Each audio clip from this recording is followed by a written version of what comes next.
vacation without their lawyers? Is the vacation illegal, unconstitutional? Is it unconstitutional and wrong for the court to insist on trial of those cases during the vacation? Do you agree with the GBA and the lawyers, or you disagree? And then, Goldbod. Has it really made losses as claimed? We will check the facts. I'm Samson Ladianyenini. We'll be right back to deal with the vexed matters.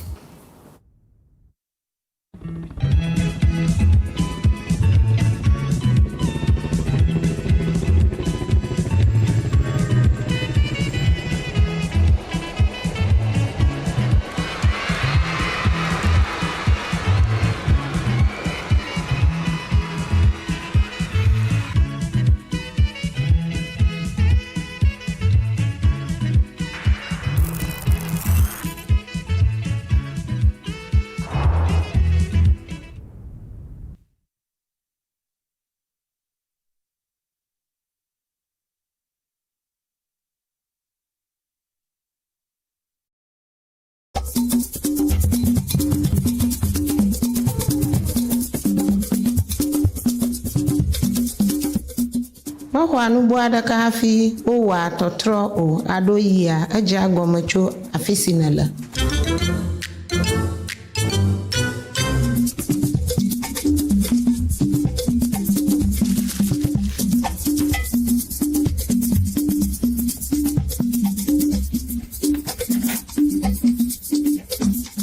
Balala na mama dina sesi esia yi ano agbe le tono fafa yi yo ma amadaka mala nkulam de anu o Ludoni nuija ogomachonye kwele wo gbole afame. Good conduct, great life is brought to you by Indomie. Tastes great. More Kivo inside. Kivo Gary Soaking Mix. A taste of Ghana.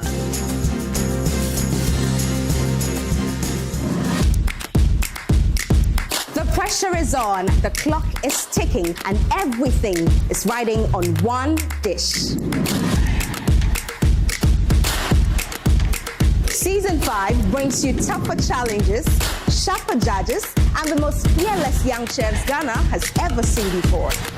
One will sweat, one will cry, and one will lift up that trophy. Who's got what it takes? This is where the next generation of great chefs get their start, and this season, they are not holding back.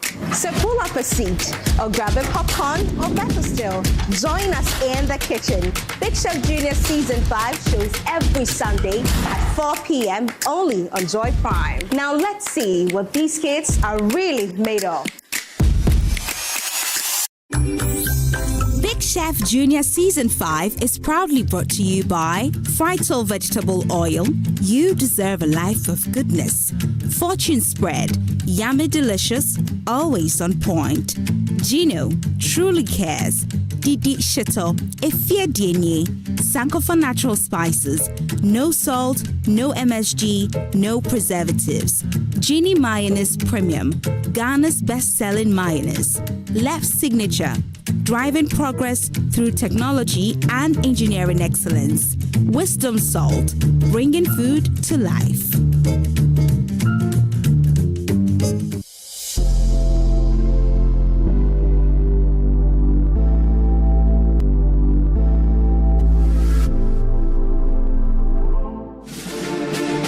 In Ghana today, when a civil servant is caught in corruption, he is either suspended or dismissed. But when a political leader is caught, all we hear is, oh, we are setting up a committee and let us allow investigations to work. And before you realize, their names have been cleared, quiet. My opponent obviously generated their point from alibaba.com. Otherwise, they would have discovered that 74% of all corruption cases in Africa are as a result of civil servants and not the politicians, as reported by Transparency International in the year 2022. The battle of brilliant ideas is back. The 2026 Love FM Cal Chaco Toothpaste High Schools Debate is finally here, bringing together the brightest young minds from across the Ashanti region to challenge opinions, defend facts and inspire a new generation of leaders. Watch students from some of the region's finest senior high schools go head-to-head on thought-provoking national and global issues as they battle for glory, pride, and the ultimate debates championship. Love FM Kel Chaco Toothpaste High Schools Debate is in partnership with the Ashanti Regional SRC, CHAS, and the Regional Directorate of GES. Love FM Kel Chaco Toothpaste High Schools Debate, trumpeting the voice of young ones on issues of national interest. Powered by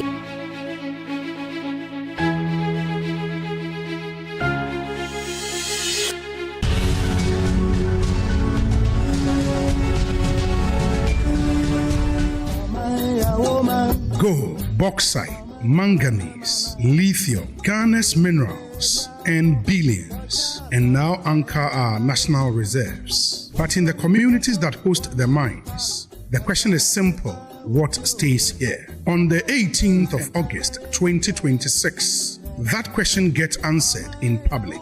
Here in the catchment communities, this is what's really at stake: jobs, local content, corporate social responsibility. People here want a fair share of what's mined on their land. And in the room, the conversation will be about what the large-scale mining companies are doing to better livelihoods in their catchment areas, and also the Goldbod reforms in the artisanal and small-scale mining sector.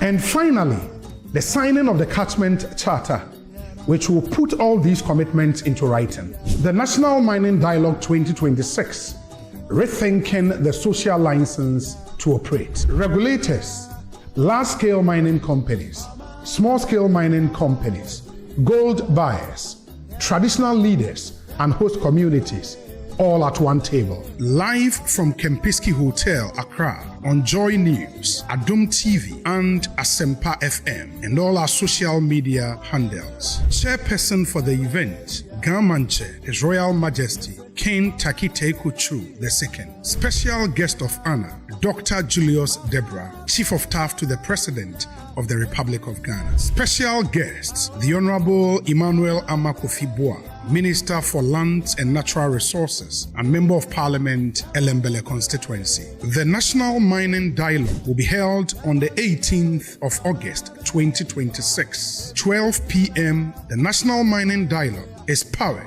by Ekusi Sen on Asempa FM in collaboration with Semis DS Group Limited, partners, the Ministry of Lands and Natural Resources, the Minerals Commission, the Ghana Medical Trust Fund, and the Ghana Gold Board.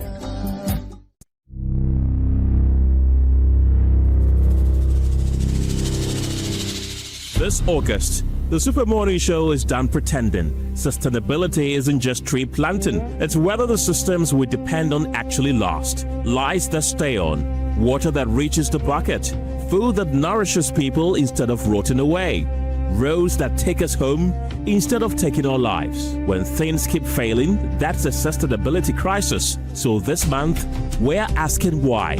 Why land guards still run our neighborhoods? Why food rots in bins while our neighbors sleep hungry? Why the road that killed your cousin still has no signage? Why half the water you pay for never reaches your bucket? Uncomfortable? Good. That's the point. Stay tuned to the Super Morning Show throughout August for Joy Sustainability Month. Sponsored by MTN and Momo.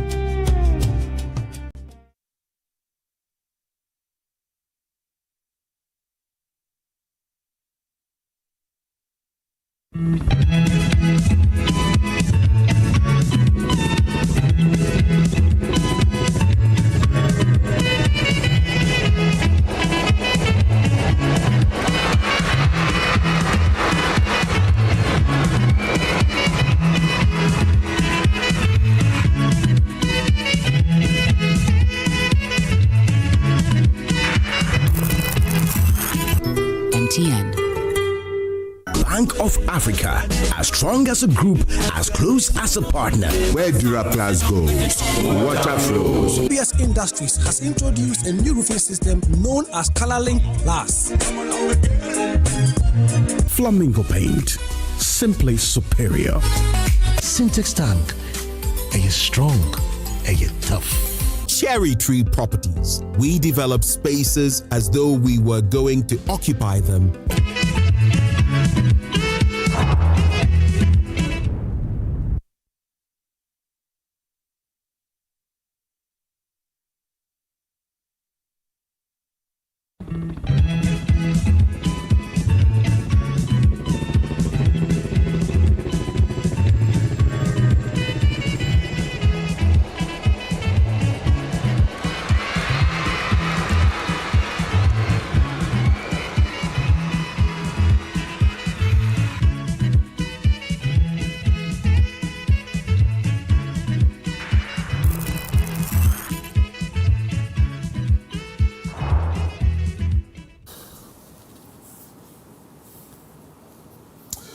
You're welcome back. This is Newsfile. It's your most authoritative news analysis platform. And here on Newsfile, as always, we put Ghana first. Now, briefly take you to Samson's Stake. And what am I talking about? I'm talking about a situation that almost brought some problems to this country that's had a peaceful religious situation of coexistence between Christians and Muslims, and yet we find ourselves in a difficult place. So Samson's Stake, I title it, When Sanity Prevails and What Religiosity Cost Us. We must pause and take a deep breath and offer unreserved praise to the National Chief Imam, his leadership, and members of the clergy for intervening to douse what was fast becoming a dangerous fire. When the unacceptable video surfaced showing a pastor being slapped while in police custody, the public outrage was swift, righteous, and justified. The Minister for the Interior rightly condemned the act, and the police acted to arrest the perpetrator.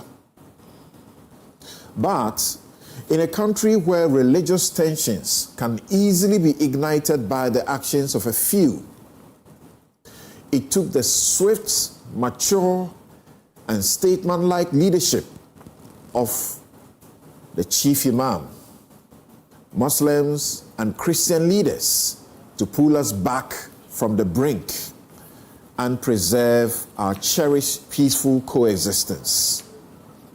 For that leadership, we owe them a debt of gratitude. This Chief Imam has shown over and again that he's godly and he's God-sent. Yet, as we celebrate this peaceful resolution, we cannot ignore the mirror this entire incident holds up to our society. It forces us to confront once again what our brand of incurable religiosity is doing to us. You know, being religious is not the same as being spiritually pure. Otherwise, this country will not be a place where corruption thrives as we see it. How did we arrive at a point where a house of the police, a person in police custody, a sanctuary of law and order, becomes a scene of fiscal assault, and where religious zeal so quickly threatens to fracture our national peace? We parade ourselves as a deeply religious nation, filling churches and mosques to the capacity, yet our public spaces are too often governed by intolerance, lawlessness, and a performance of faith that lacks moral substance. If our faith only serves to incite outrage, provoke violence, or demand tribal alignment under the guise of religion, then we are merely practicing ritual without righteousness. True spirituality does not seek vengeance, nor does it hide behind fiscal abuse. It demands law, justice, restraint, and mutual respect. The Chief Imam and the clergy demonstrated what true spiritual leadership looks like. choosing peace over provocation and nationhood over sectarian pride. It is now up to us, to the rest of all of us, to let our faith reflect in our civic discipline, ensuring that our religiosity ceases to be a liability to our national peace. And that is my take. I'll be right back with my guest.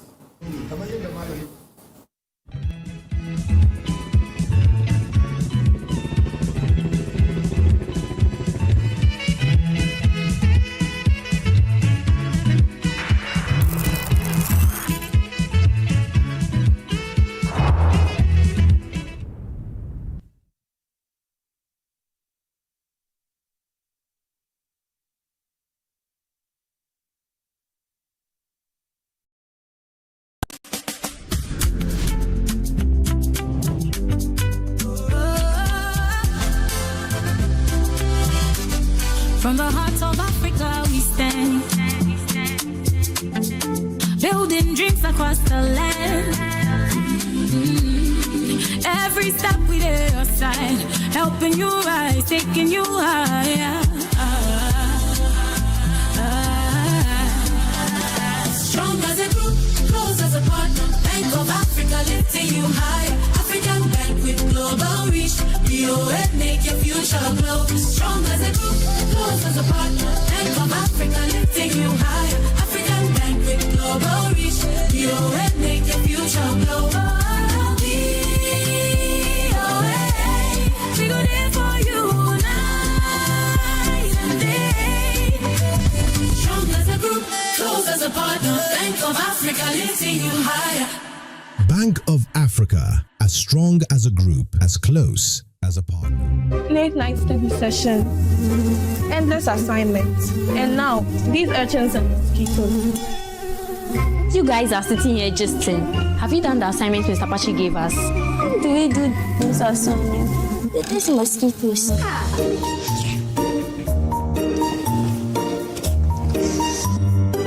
me quickly upload this and deal with these mosquitoes. See miracle. Abro mosquito spray. Solution to keep your home mosquito free. Mom, this is what I call a good night's sleep. Oh yes, baby. With Abra Mosquito Spray, you get to sleep comfortably and wake up refreshed. Marketed and distributed by Kosharish Ghana Limited, number 5 Sprintex Road, Accra, Ghana. Please call 0243-690-066. Abra Mosquito Spray. One blast, total protection.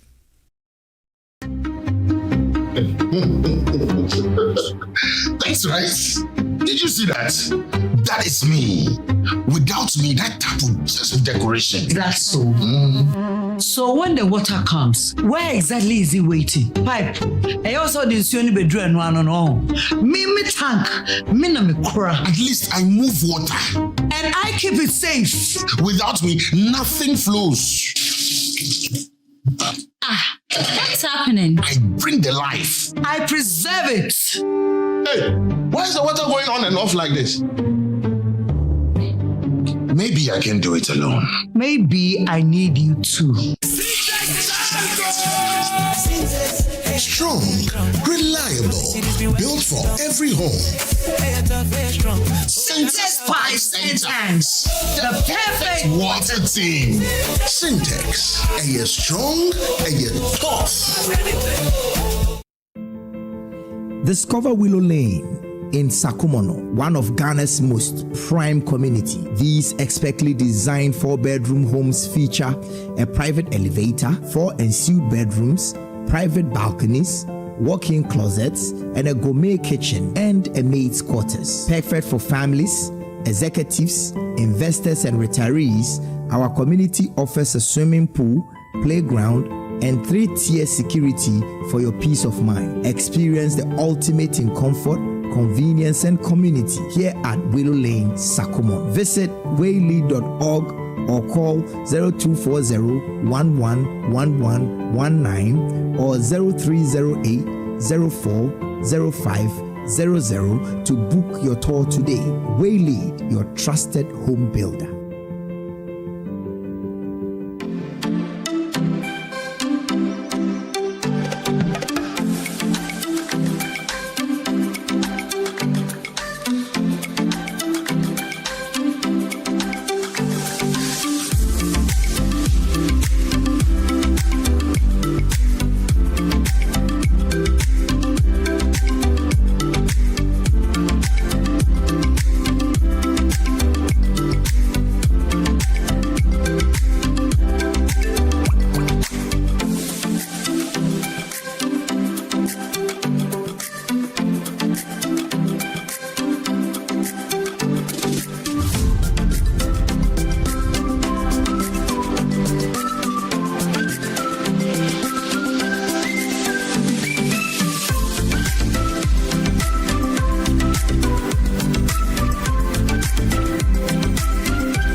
Yes, please.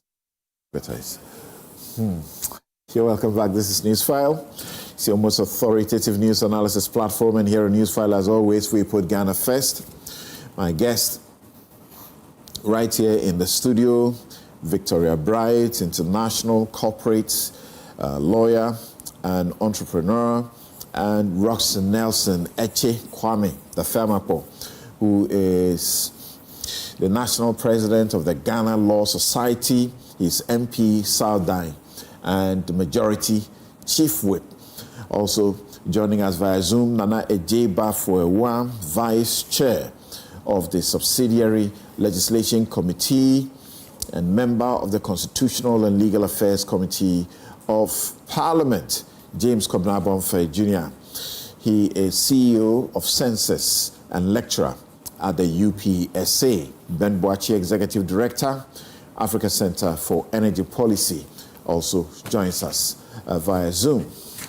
Ladies and gentlemen, good morning, and thank you for making time to be with us. Good morning, Samson. Great. Good morning, Samson. You're welcome, my brother. Thank you. Right. Okay, so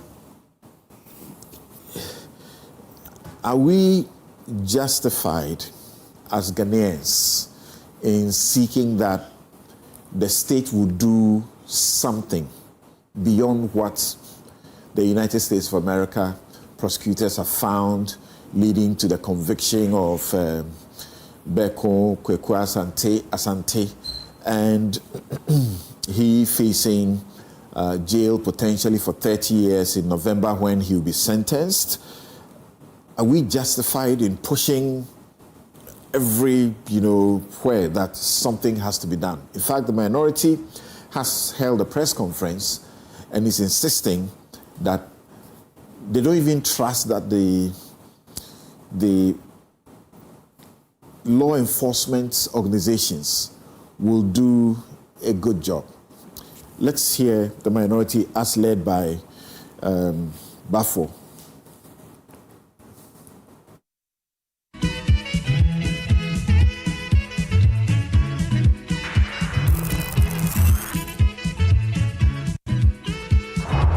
MPP wishes to place on record its lack of confidence in the current Attorney General as far as the handling of this matter is concerned. Since assuming office on the 22nd of January 2025, Dr. Dominic Ayeni, as Attorney General, has been associated or has been keen with the filing of discontinuance or nolle prosequi or abandonment of prosecutions involving persons connected with both the previous government and the current NDC administration. We recall, in particular, the Attorney General's entry of nolle prosequi in matters including the SNIT scandal, the Saglem housing projects case, the Goldbod related cases, the Unibank case, among others. These decisions have raised serious questions about accountability, the recovery of public funds, and the extent to which taxpayers may ultimately bear the financial consequences. Against this background, we do not believe that the Attorney General can command the confidence of the Ghanaian public to independently investigate or prosecute allegations involving officials or politically connected persons of the NDC. Right. So he led the minority group in Parliament. Well, they are on recess, but he led them on to this particular press conference, and this is what they are saying. So as you already know, we don't want to belabor the issues, but we'll get into the background as to how all of this, came about for the former managing director of the Tema Oil Refinery. He was managing director for only 3 months or so in 2020. Got himself into trouble about this when in 2014 we had a power crisis, and in Turkey they decided to assist us somewhat to get some relief through these power installations. And then in 2015, bribes are paid, and there's a chain of evidence that show that he, Asante Beku, who was working with Goldman Sachs, and Goldman Sachs had an interest in the Turkey projects. They had an interest of nearly or about 60% in that deal, but they had suspicions, and their suspicions led them to withdraw, and that led to investigations. And Asante Beku then got into trouble. He's Ghanaian and American. So the Americans filed civil suits against him. Some of these, he went to settle those cases. They are civil, so they didn't lead to any conviction, so to speak. He got arrested in the UK, and then I think that was in 2022, in November thereabout or so, and then in 2024 he got deported to the US to face the criminal charges. Criminal charges, particularly about breaching the Foreign Corrupt Practices Act of the United States of America, money laundering, and violating the Foreign Corrupt Practices Act. And this is where he finds himself now, having been convicted by a U.S. federal jury for a $1 million bribery scheme related to the power plant project in Ghana. The trial lasted only 9 days, concluded on August 6, 2026, and Beku is facing up to 30 years in prison. And the bribery, as you know, involves payments to Ghanaian government officials to secure approval for a lucrative energy deal with a Turkish company, AXA Energy Return AS. Okay, that one I'm not too sure I got the pronunciation correct. We always avoid it. Right. So now the chain of the people who have been found that he paid the monies to. The US have the list, they know the names. In the court documents, the names will be there. But in communicating to the public, they have a certain standard. And so they have redacted and used aliases. So you see, conspirators, which are companies, 2 companies involved, as in consultancies involved, 1 and 2. Then you see the government officials that, they call them official 1, and so they don't call them by names. But because they name the ministry and the head of the ministry at the time, Dr. Kobna Donko, it is very obvious to many people that he is the one in question, and then there's someone else who works with him or in that office who is also being linked to it. And then when you go to the Energy Commission, is it, and then also the PURC, where bribes were paid. There are some people being fingered in that regard. So before we go to the politics of it, let's begin a setting understanding, a good background. Ben Boakye, as I announced earlier, is Executive Director of the Africa Center for Energy Policy. Ben, thanks for joining us. Hello, Ben. Thank you very much for having me. Good. So, you are the guys who have followed this since 2014, when those, energy installations, emergency energy installations, were being discussed, among other things. From where you sit, are you surprised about what we now know? No, I'm not surprised at all, something. I think we knew something was wrong with all the contracts that were being signed at the time. And in fact, we had criticized value for money issues around the contracts because of some information that we had, on these agreements. Typically, when you want emergency power plants, either through direct negotiation or sole source contract, you must at least have a pool of power plants that will give you offers, and then you choose the best one out. And to be able to even get a pool, you may want to announce it to the wider public that you want power within this time frame, and who was willing to give it to you at what price, then you consider it. But we looked at some of the power plants that were coming in, like the AXA one, and how the company was putting together the power plants. I mean, these are typically engines. It's not one block generation system that generated 370 megawatts, like you have with a gas turbine. These are smaller 17.5 megawatt plants that were pulled together to achieve this 375. So we had information from people in the system, in PURC and others, who were telling us where the power plants were coming from, how much the contractor was buying them, and what reasonably should inform the cost, or the tariff we negotiate with the IPP. So we had data that we were using to engage government on the power plant. And we thought that it was overpriced because you saw these engines being taken here and there, 1.2 million, 1.8 million, few of them $2 million. You put them together, you are thinking about $30 million maximum. Assuming you retrofit them, you buy land, whatever bribes you are paying, whatever lands you are buying, maximum $100 million. If you double $60 million, assume $100 million for it. And then the ministry was signing a contract that gives the contractor capacity charges and variable charges, $720 million. It didn't make sense to us.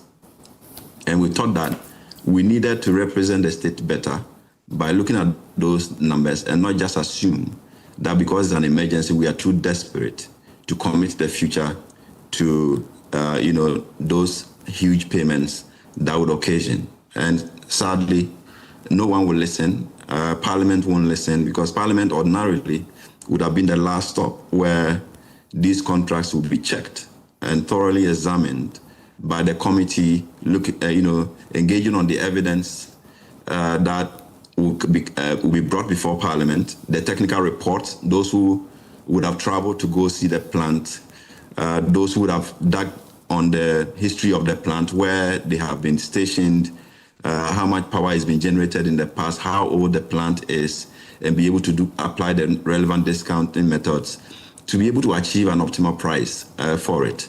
But none of those really was done by Parliament, as we did, to establish that it was too expensive. And yet we went on to sign it for 5 years, committing to pay $720 million to it. And what is even intriguing is that if you track the history of the plant and how it performed over the contract period, the plant actually worked for 16% of the contracted time and period. So much of the period that we paid for were just paying for the capacity because we didn't need it. And we borrowed in most cases to even pay for the plant that we never used. So all of this goes into the energy sector, debts that threaten our economy, does it? It goes beyond the energy sector debt. Because what you are paying, sometimes if the energy sector is not able to pay for, Ministry of Finance borrows. So some of the Eurobond borrowings, some of the local bonds that we issued were used to pay IPPs. So a chunk of it also sits as government debt beyond the energy sector estimation. And if you even look at the interest payments that government does on loans that is borrowed, they don't come as energy sector debt because Ghana government borrowed and to be calculated as government debt. But all of that can be accounted for in the energy sector debt. Usually when you see the estimations from Energy Sector Recovery Plan, looking at the energy sector costs, they look at the nominals arising from the sector. But the liabilities and how they are addressed and the consequential interest that we have to pay, those are not even mentioned in those estimations. But once government borrows, the assumption is not even an assumption, it's clear that the interest payments are also part of the debt, which will have to be accounted for. But we haven't done the numbers to actually look at how much we are paying on interest and the total liability that results from these kinds of arrangements. So with the benefit of hindsight, you can say categorically that we were shortchanged with this deal. We were sure from day one that we're being shortchanged.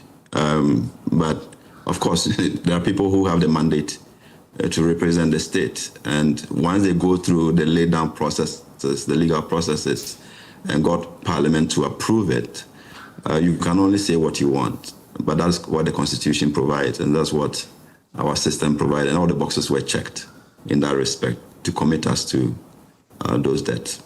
You had been hoping at the time that the committee in Parliament, was your last resort, but they much earlier went to Turkey, and then we are discovering now that they received some payments. Do you think that the amounts they received were sufficient to compromise them? I think we can pay them that much if that's what they want. I would agree to pay parliamentarians, a committee, even $1 million if that's what they want. And we can save $500 million, $1 billion. Because if you look at the numbers that are being quoted in the judgment, sometimes you assume that if you're seeing contract over price 5, 6, 7 times, you would assume that maybe a minister is getting $50 million or some $100 million, and he's willing to sell the country for it. But to see that the amount is 1,250,000, and that is what even in the records of Beckham, that's what we are seeing. What he actually paid could even be lower than what he claimed to have paid to them. Right? So then you ask the question, is it worth, the kind of sacrifice, you sacrifice the entire country on that?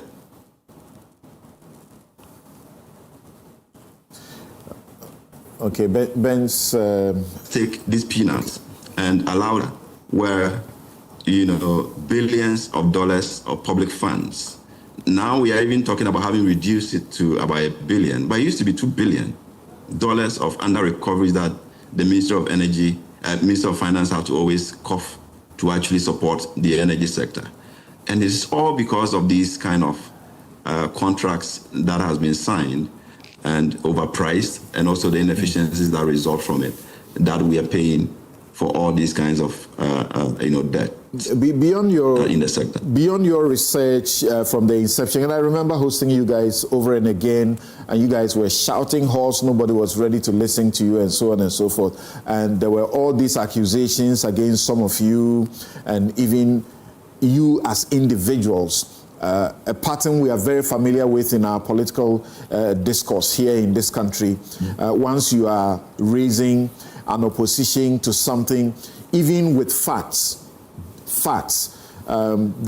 particularly the party in power will mobilize, its call them whatever, against you, and they will start throwing debt at you. They will leave the real issues and begin talking about some mundane thing just to, as it were, damage your reputation. We also know that the IMF, our other international partners, have been very worried about the costs of these emergency power installations, right? Absolutely. I mean, so the IMF will not do the work we are supposed to do for us. You sign your contract, so they will only look at the outcome of those contracts and model that within your fiscal system to see whether you are actually being able to pay or addressing it. The country always has a responsibility to make sure that contracts are right. The prices you are paying for the generation of power is the right one. If you sign any useless contract, the IMF will only plug that into the model to see how you pay for it and be able to keep the sector sustainable. So when IMF says that, for example, PRC should do automatic tariff adjustment, they're only telling government that do what you have signed up to. Respond to the contracts that you have signed up to. They don't negotiate contracts for us. They only look at our behavior and develop a model that makes the fiscal sustainable. So the core duty of making sure that electricity is cheaper, contracts are reasonably priced, is the job of the state and the institutions that are established to do that. We have multiple of them. You have the Energy Commission, you have PURC, you have the ministry itself with departments and technical people who are supposed to do a good job, make sure that we understand what we are doing. We know the power plants we are signing up to. We know that the power plant can be reliable or not reliable. It can deliver power, it cannot deliver power. All that are supposed to be done by the technical people, and the examination that they will do before even the contracts is signed. And then the economics people will then do the numbers, how much the plant is costing, how much are we paying the investor for leading the project and buying the equipment, compensation for interest, and also profit. You can't estimate all of that by deploying the commercial tools that you have and the technical people who will use them to model to make sure that it's optimal. But to have all these people failing to deliver it, IMF can only plug in what these institutions have done. And in most cases, they haven't delivered a good job for the Ghanaian people. Right. When you see the number 30 on the screen, that's potentially how many years he faces. That is Asante Kweku Beko. He faces in jail when the day of sentencing comes in November. That's potentially how many years he faces. Not that as we speak, he's been thrown into jail for 30 years.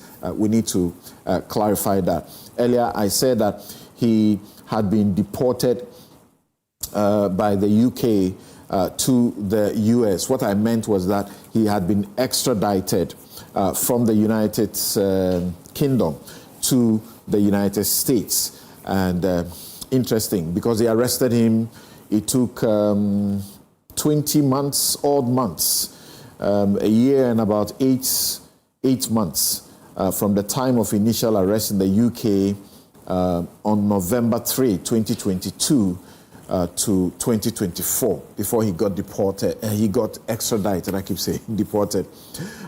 Just to give you an idea, sometimes we are too much in a hurry. Our investigative bodies in this country are doing one investigation, and we are just so much in a hurry, piling accusation upon accusation about they not doing something or the rest of them. These things, they take time. They take time. So let's be patient with them sometimes. Now, so Ben, what do you think we should be doing, knowing clearly that we were shortchanged?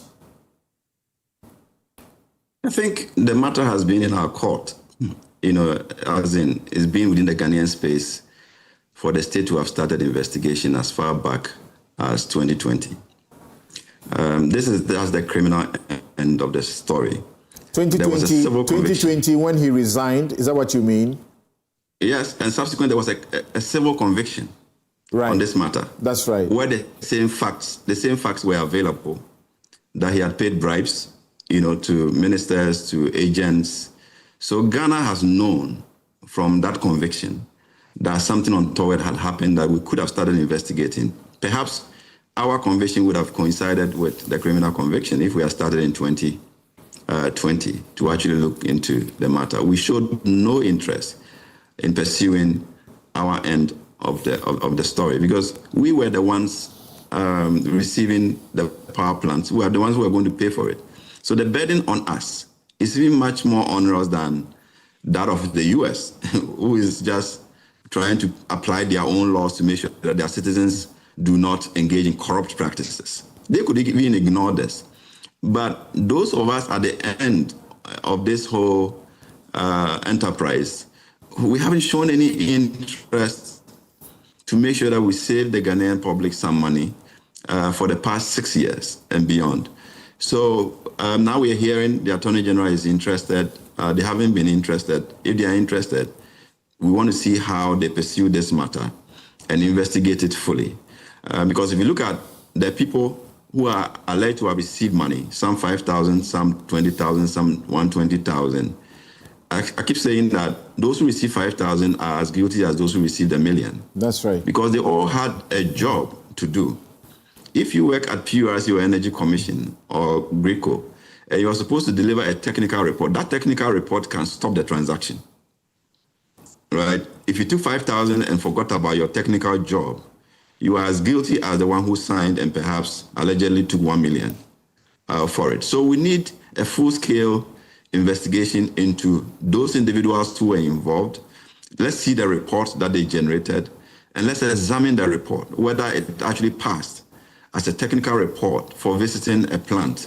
We can deduce from that report whether they were induced to actually put up the report that they did.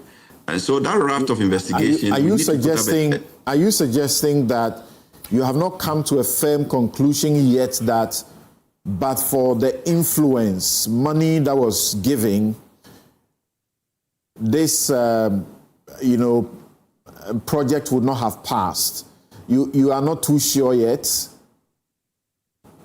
From the beginning, we were sure that you can go for any power plant, but what matters is the numbers that go behind it. Right? How much are you paying for the plant? If you decide to go, put differently, what I'm asking is that, would you say that but for the monies that exchange hands, this would not have passed? Yes, to answer you directly, if proper job was done, there's no way we would have signed a $720 million contract for those power plants. No way. There's no model that will show that Ghana was liable for $720 million for that engagement if we did the right thing. So that's why knowing that report, to see how they generated the numbers, what values did they put in for their plant? Because the cost of investment is critical. You put in your model, you will be able to then assess that it costs the investor this much to bring in the plant. This is how much we compensate for interest, we compensate for profit, maintenance, and the rest of it. So all of that will have to be in the report. From your independent examination, how much should we have been paying for it? If not 700?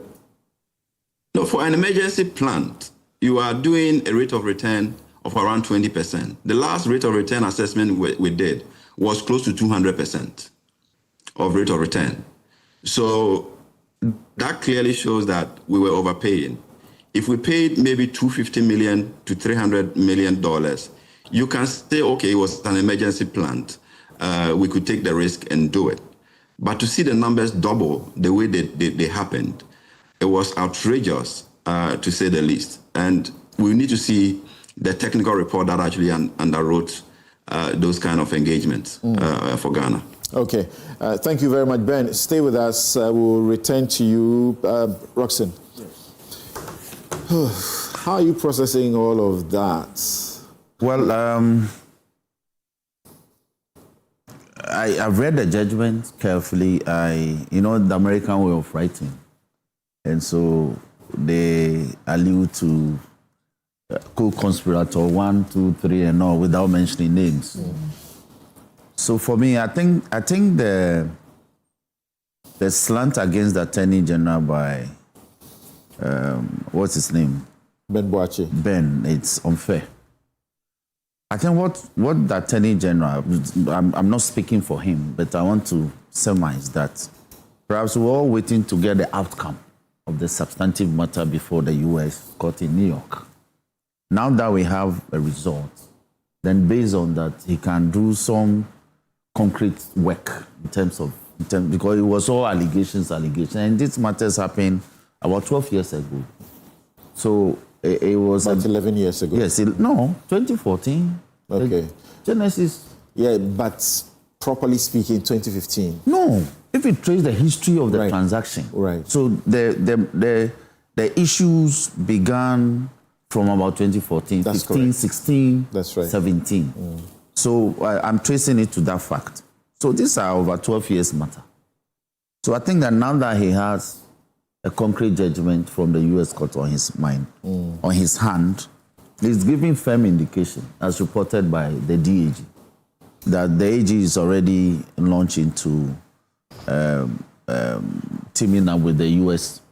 counterparts to deal with the issue. And I welcome it because we all need it.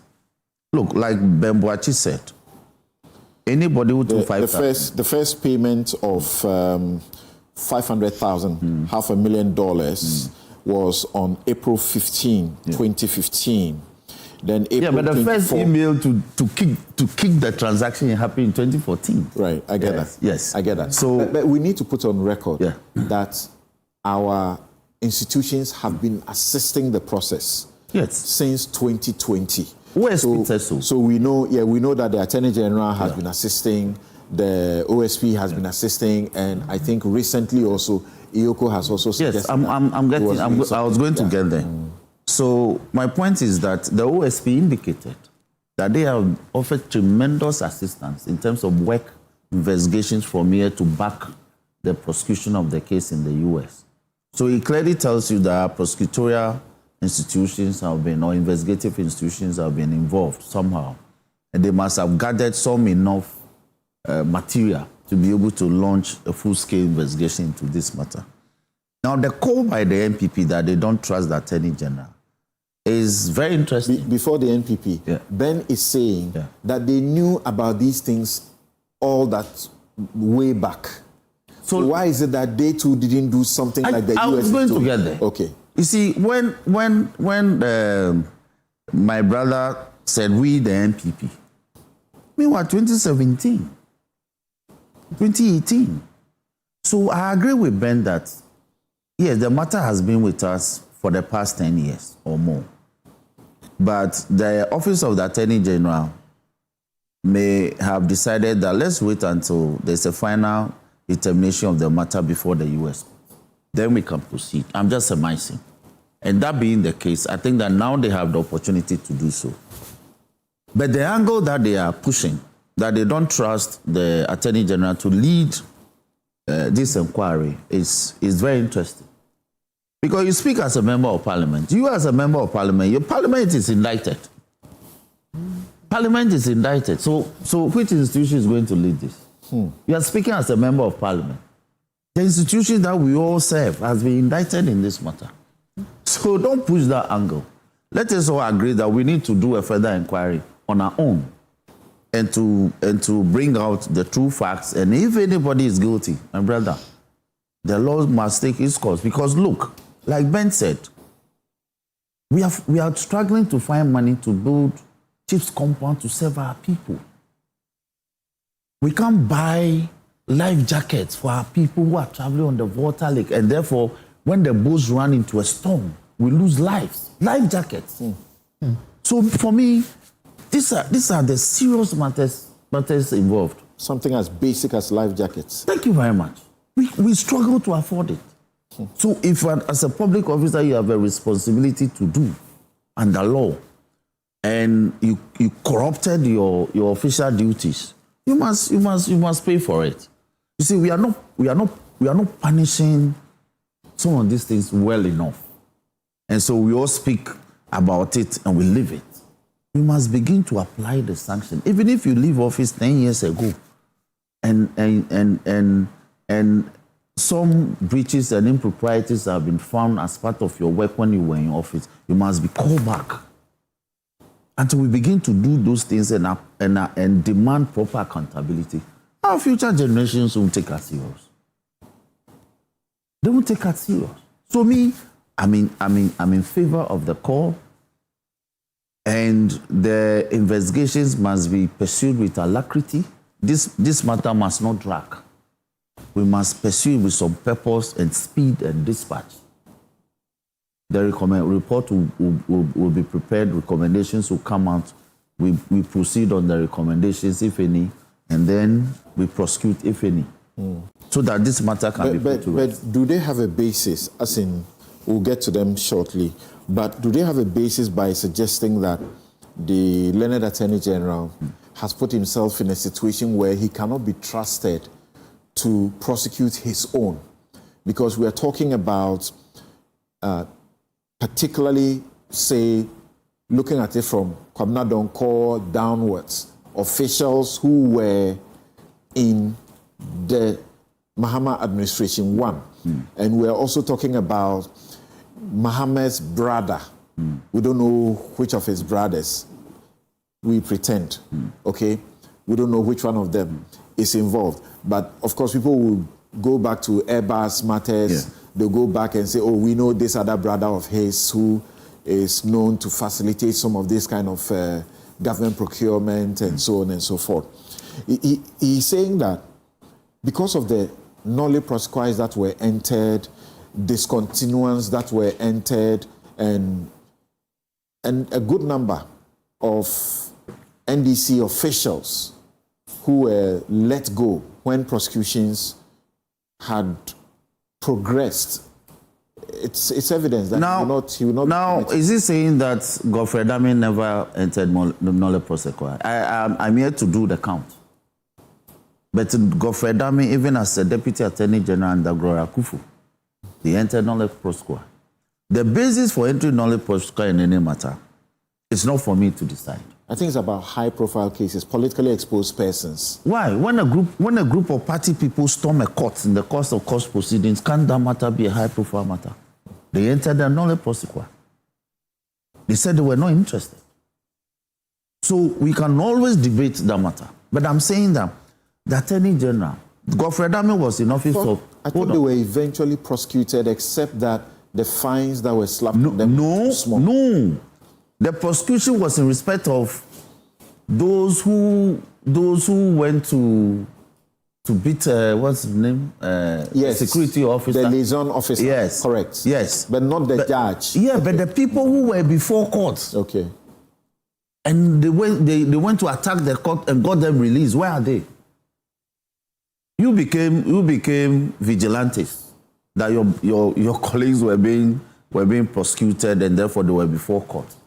You stormed the court, and the judge had to run for her dear life.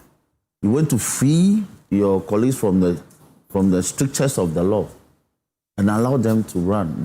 Today they become fugitives of justice. So I think at the time the report was that those who were needed to assist the prosecution were not, as it were, ready to cooperate. Wasn't that convenient? And so it was difficult. Wasn't that convenient? When about 11 people storm an open court, you say you can't find evidence to even determine the identity. So as for the debate around the why and the why not of entering nolle prosequi, that is up to a debate. But I'm putting it on record that Gloria Kufu entered the nolle prosequi. Godfrey Dame was her deputy, one of her deputies, I should say. Godfrey Dame himself got elevated substantive Attorney General. He entered nolle prosequi in this nation. So let's leave the matters on nolle prosequi. You have referred to only one situation, which is actually... No, which I remember, but I'm saying that if I want to check the records, I can get more. But on top of my head, I remember that one. In that one, what did you say? We said it was wrong. Were you happy about it? No, I wasn't. Okay. I wasn't. So that's what I'm saying. These are debatable matters. All right. Now, the Attorney General has suo motu, not without the prompting from anybody, His deputy is saying, my boss has already initiated contact with his counterparts in the US. How more assuring do you want the man to sound? Now, I am saying that the said inquiry should be conducted with alacrity and some dispatch and speed. I think that is what we should all call for. That, okay, if the news is that the AG has initiated processes to deal with the matter, then we want that to be done with some urgency. That's all. I think that's all we should demand and give him some time to deal with the matter. If he's not handling it the way we expect, then we can begin to raise some of these matters. But if ab initio, you yourself, the institution you belong to, you are indicted. You are not coming to this matter with clean hands. As a member of parliament, I feel so uncomfortable. And you want parliament to deal with this matter? How is parliament going to deal with this matter when it appears to be in the center of it? Do you understand what I'm saying? Okay. Yeah. So because from the reading of the judgment, it appears that the entire expectation was that parliament should have halted this, but we failed, and that for me is the border. And so, be a member of one of the committees that are so important in parliament. It should be slow to making such comments. We should be interested in. So we should even talk about how do we even constitute the team to look into the matter? CSOs, which institutions of state? My issue will be the team to constitute the inquiry and look into it. And not say that the AG cannot be trusted and therefore we should bring the matter to Parliament for Parliament to conduct an inquiry into it. So something. Right. I'm calling for, having put all the facts together, I'm calling for a quick look into the matter. If it's prosecutable, we prosecute and then we make progress. Yeah, thank you. Yeah. And so Roxanne was referring to facts when he spoke about, I just pulled up some of the discussions we had at the time where the Attorney General, in what one of the publications described as a most shocking turn of events, the Attorney General and Minister for Justice decided to discontinue the case and subsequently filed nolli prosequi to drop the case against 8 members who allegedly stormed the Kumasi Circuit Court and freed some of their members who were standing trial for attacking the regional coordinating council. You remember this matter in 2017, soon after they won power. Nana, thanks for joining us. Thanks for having me, my brother. Right. So how do you justify this, your call? First, tell us what you have read in the judgments and your sense of it. Good morning to my colleagues in there. My brother Dafiama Paul. Good morning to you, Avant-Garde. Something. My sense of the judgment is that, but for the influence, right, certain approvals would not have been obtained. That's my sense of the judgment. And I say this, and it's very important, it's captured on record, that what is at stake is not merely a discussion of compromises or bribery, but an actual bribery that has led to the conviction of Mr. Beko in the United States of America. And the persons he's been convicted for bribing are not private persons in Ghana. They are public office holders who were in a position to make one decision or the other in respect of the AXA energy deal. And so basically, they are people that have compromised public decision making at a very point where Ghanaians were very vulnerable. And when you listen to Ben Boache, he captures it very well. He captures it very well to the extent that clearly the systems that we have put in place, indeed not Ben Boache alone, Dafiamopo also makes that admission. Dafiamopo also makes that admission that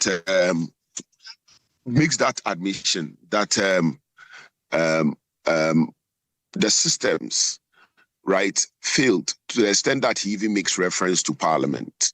And so these are very important matters that we cannot gloss over. We cannot gloss over them because, not merely because of the failings that I've highlighted.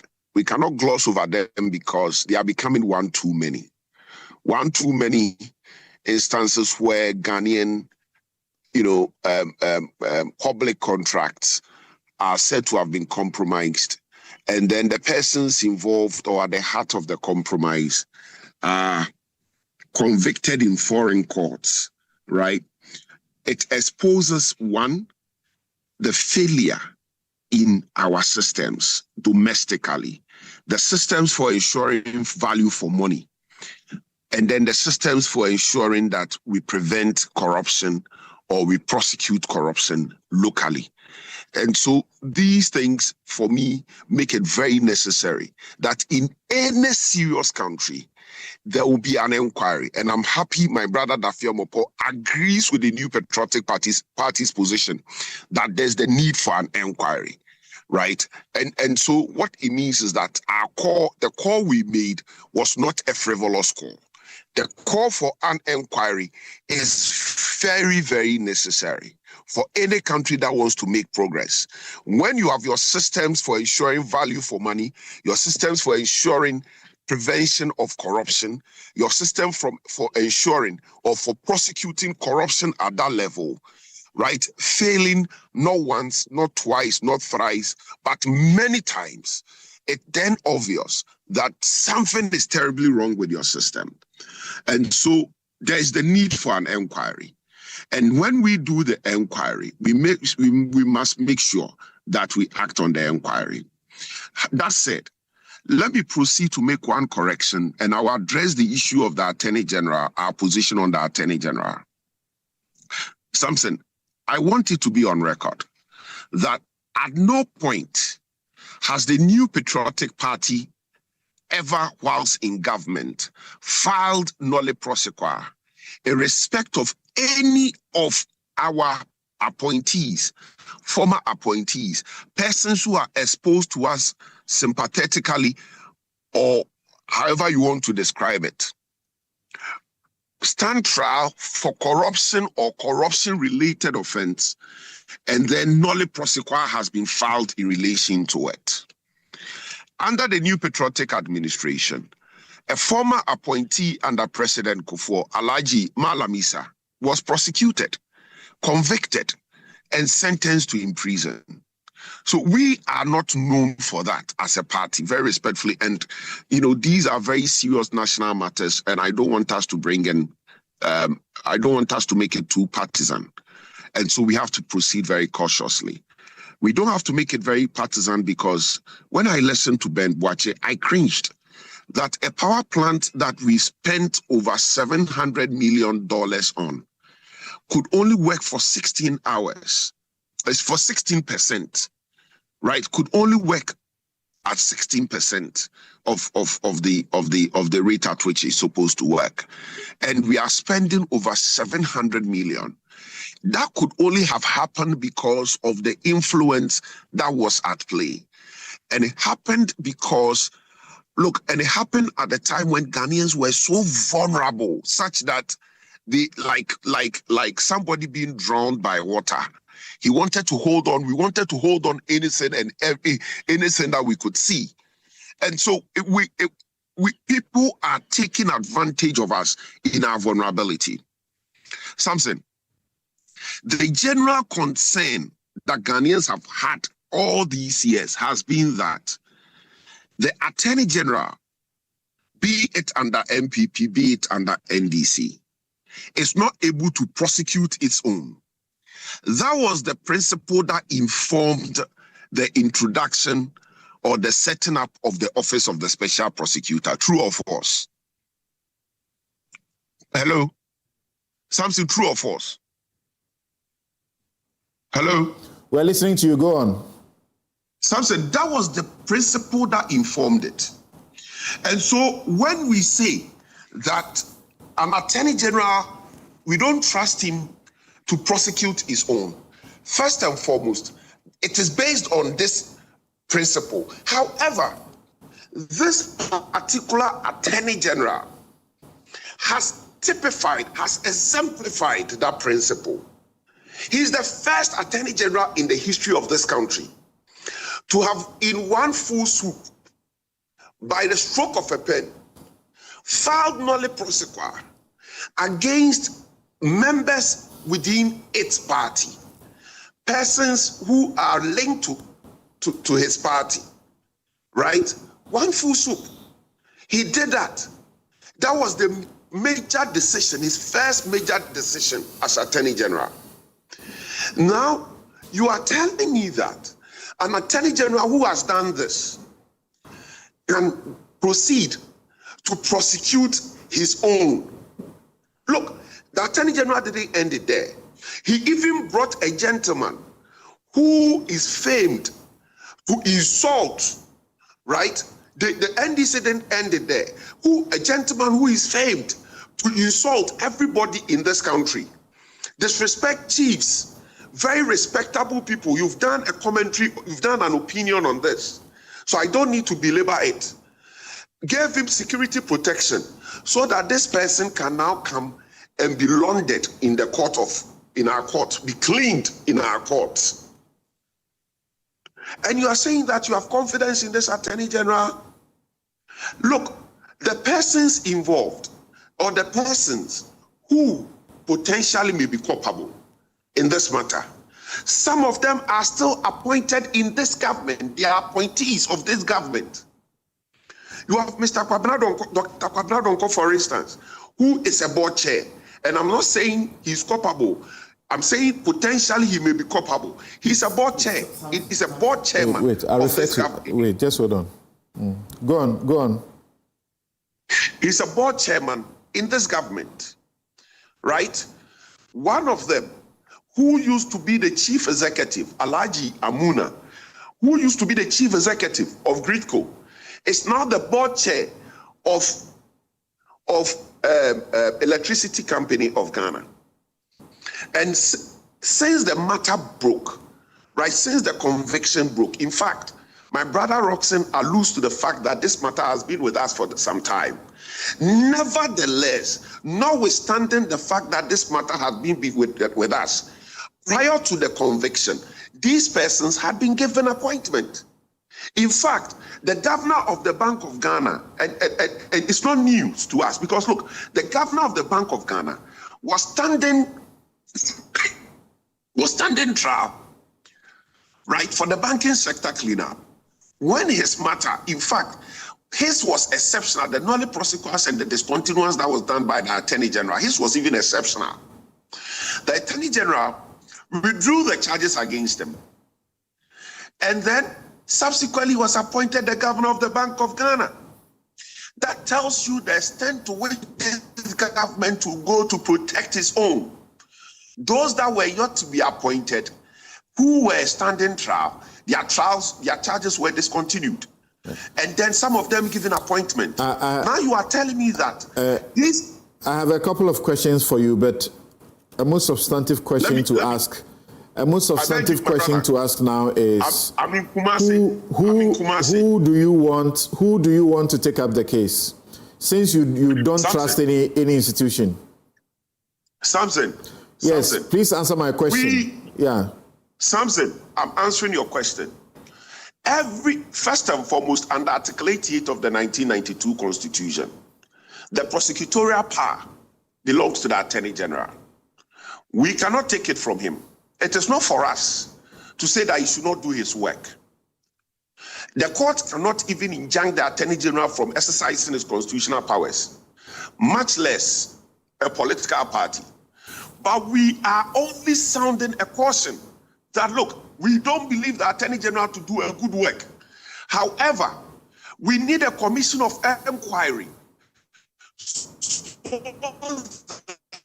the system failings will be exposed. This is the point we are making.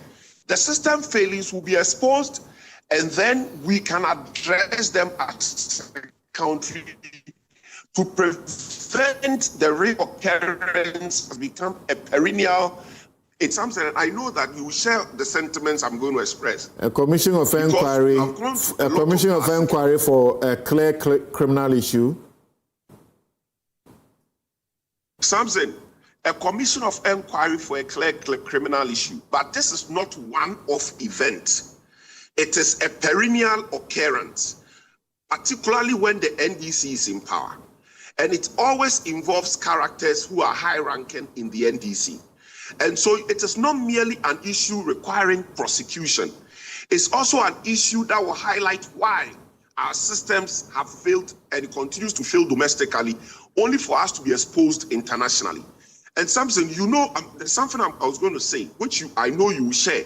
And I've heard a couple of people, including Oliver Bakaboma, also express similar positions on your platform. And I have said that when you go to our investigative agencies, you will notice that even though some deals, some transactions may have real issues, but because boxes have been ticked, it becomes very difficult for our agencies to even prosecute them, right? Whereas, so you notice that domestically, we are struggling to prosecute some of these matters because they have ticked all the boxes. And Roxanne mentioned the fact that even Parliament was complex. And by the way, let me say this to Roxanne. The complexity of Parliament doesn't mean Parliament, right, cannot investigate, because it is not everybody in Parliament that sits on the Committee of Energy and Mines. Okay, so it's a commission of inquiry you want to go into this matter and not any law enforcement agency, correct? Something, I think you are missing the point. It's a commission of inquiry you want to go into this matter and not Parliament, correct? Something. I think you are missing this point. You are missing the point. The commission of inquiry will, by the Constitution, be appointed by the president. You are going to have issues with that as well, right? Something. We are saying that an independent commission of inquiry, right? Independent commission of inquiry. If we are going to have an issue with that, we didn't have called for that. Why would we have an issue with something that we are calling for? The Constitution empowers the president to set up and appoint the commission, correct? Well, when we made that call, we were very much aware that the Constitution empowers the president. And we know we made that call knowing what we are looking for. What are we looking for? An improvement upon improvement of our systems. The prosecution lies with the Attorney General. If he chooses to do it, he does it. But we are saying that on the back of things that have happened, we don't trust him to do a good job. We can't stop the Attorney General from doing his work. Right.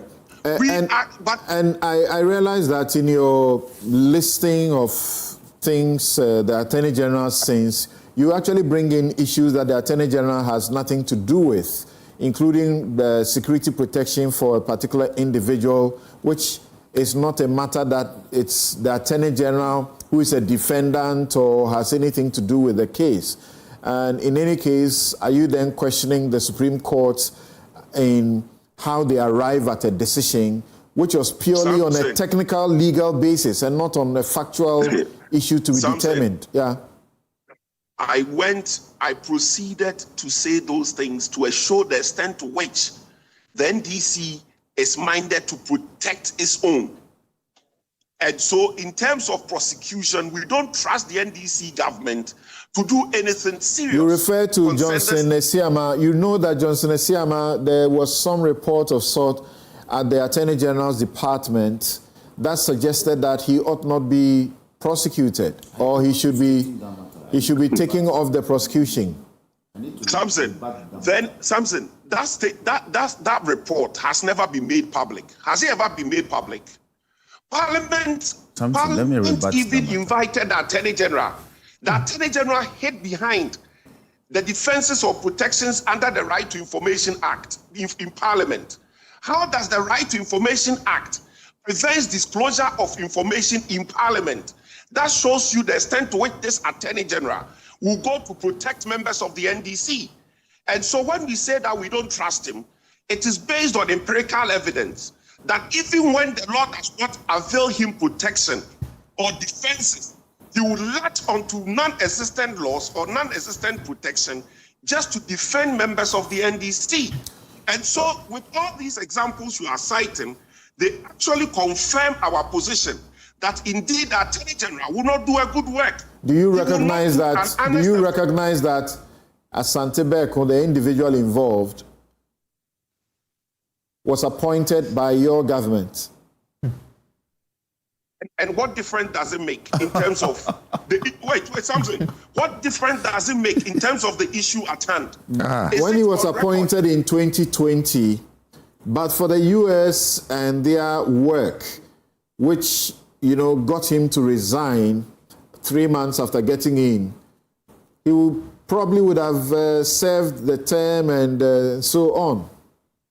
Samson, the good thing is that when the MPP government found out of his complicity, we got him to resign. We didn't keep him. We didn't give him another appointment. That is the difference. That is the distinction. He was not available for you to give him another appointment. He was not available to be giving another appointment. Okay. Asante Beko resigned long before his arrest in the UK. And so he was available. He was available. Until his arrest, he was available. Okay. Samson, you see, the point is that the evidence available is clearly indicative. In fact, is it your suggestion that $5,000 to each member of parliament who went to Turkey to inspect the plants was sufficient to compromise them to give the contract a clean bill of health by the ratifying it?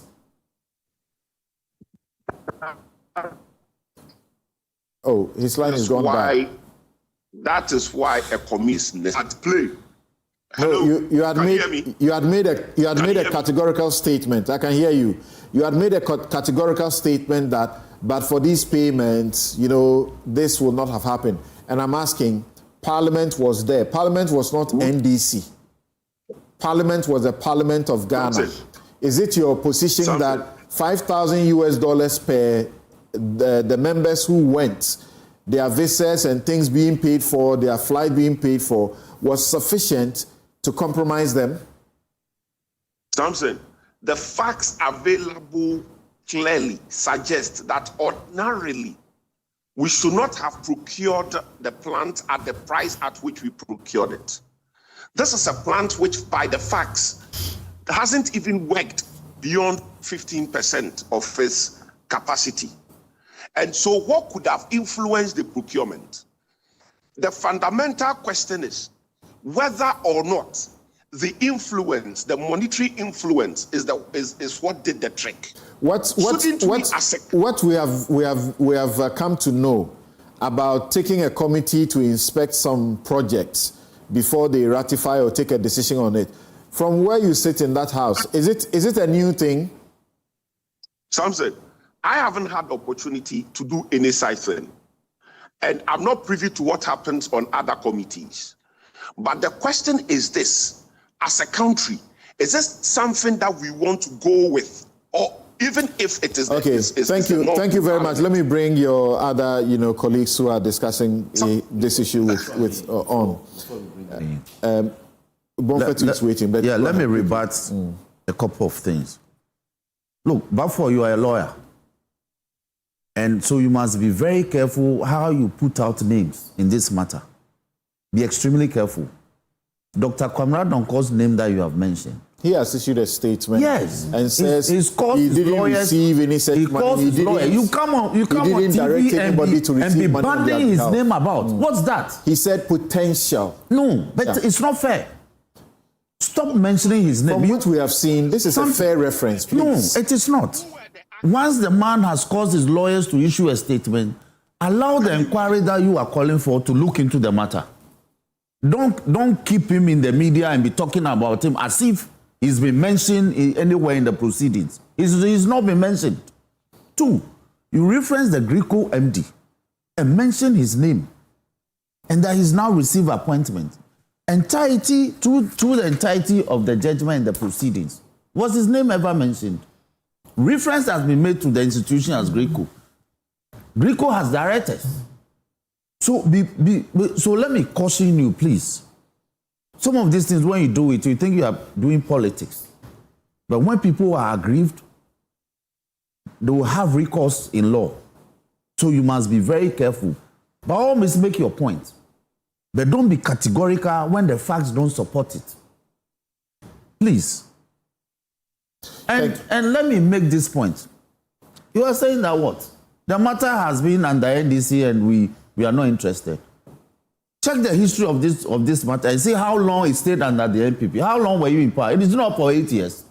Didn't you have an attorney general? So please, don't push these tangents in this matter. We're all calling for a certain inquiry to look into the matter and settle it. You have made a call. I've supported you. Thank you. So leave it there and stop mentioning names of people. Thank you. Thank you. Yes, Vicky. Yes, thank you, Samson, and good morning to your listeners and viewers. You know, I'm always very saddened when I hear of Ghanaian professionals who have literally clawed their way to the top of their profession. It's not an easy feat to accomplish. In some of the world's largest and most prestigious institutes, in this case is Goldman Sachs, and then confirming stereotypes that people have of black people, of Africans, etc., etc. So for me, as a result of greed, really, this is just greed, you know, because as a Goldman Sachs official, you're extremely well paid. I mean, investment bankers are among some of the most well-paid people in the world. By the time you get your base salary plus annual bonuses and all that, it's not a small package. So it's really very sad when I hear these things, because you subconsciously affect the opportunity of other people going forward. The figures being mentioned here are outstanding. You know, $720 million going to AXA, and then outstanding for two reasons. So that's one end of the spectrum. The other end of the spectrum is $5,000 to $1 million, albeit with opportunities to make about $42 million in the course of the contract through stage payments and what have you not. So, I mean, are we really that cheap, Ghanaians, you know? And also, why can't our institutions work? When you look at the fact that, looking at these figures that I mentioned, and then listening to the expert, Mr. Ben Boachi, he says that a contract like this will typically cost between 200 and 300 million. So there's about 420 million floating there. And somebody is taking 5,000 to mess up their country. I mean, we are not well, you know, we really are not. And if a private institution is able to identify that something is seriously wrong, even after attempts to hide things from that institution, then what are we doing? I mean, these are serious institutional problems. We sit here time and time again talking about our institutions letting us down from time to time, because it's not as if we don't have them. We have them. But when we need them to work, it doesn't always work out for us. And then we are publicly disgraced on an international scale, spectacularly disgraced, time and time again. It has to stop. To me, there are at least three different ways Ghana could have been harmed by this contract. One, first, is a procurement harm. Because if bribery caused AXA to obtain a contract that it would not otherwise have obtained, then we, as a nation, have been deprived of an uncorrupted competitive process. So that's one. Second, contractual or economic harm. If the corruption resulted in Ghana accepting worse tariffs, guarantees, capacity charges, termination rights, or other contractual terms, there could be quantifiable financial loss. The experts are telling us that we have suffered this harm. So it is proper that it is investigated. And third, institutional harm, which I was talking about just a second ago. Because even if it were the case that the underlying contract provided useful electricity to us at a time when we needed it most, paying public officials to influence executive and parliamentary decisions corrupts our governmental processes. And this third harm exists irrespective of whether the contract was even overpriced. Okay, and we have heard from the expert that it was overpriced. So what has actually been established so far? The starting point is the magical date of 6 August 2026, when a U.S. federal jury convicted Mr. Beku over this 1 million, this scheme involving more than $1 million in bribes to our public officials in connection with Access Power Project. And so what was this holy rain used to buy? Or what was it used to procure? According to the U.S. prosecutors, the objective was to ensure that AXA won the opportunity to build and operate the plant. So that was the equation. Yeah. You give us the holy rain, this is what it's for.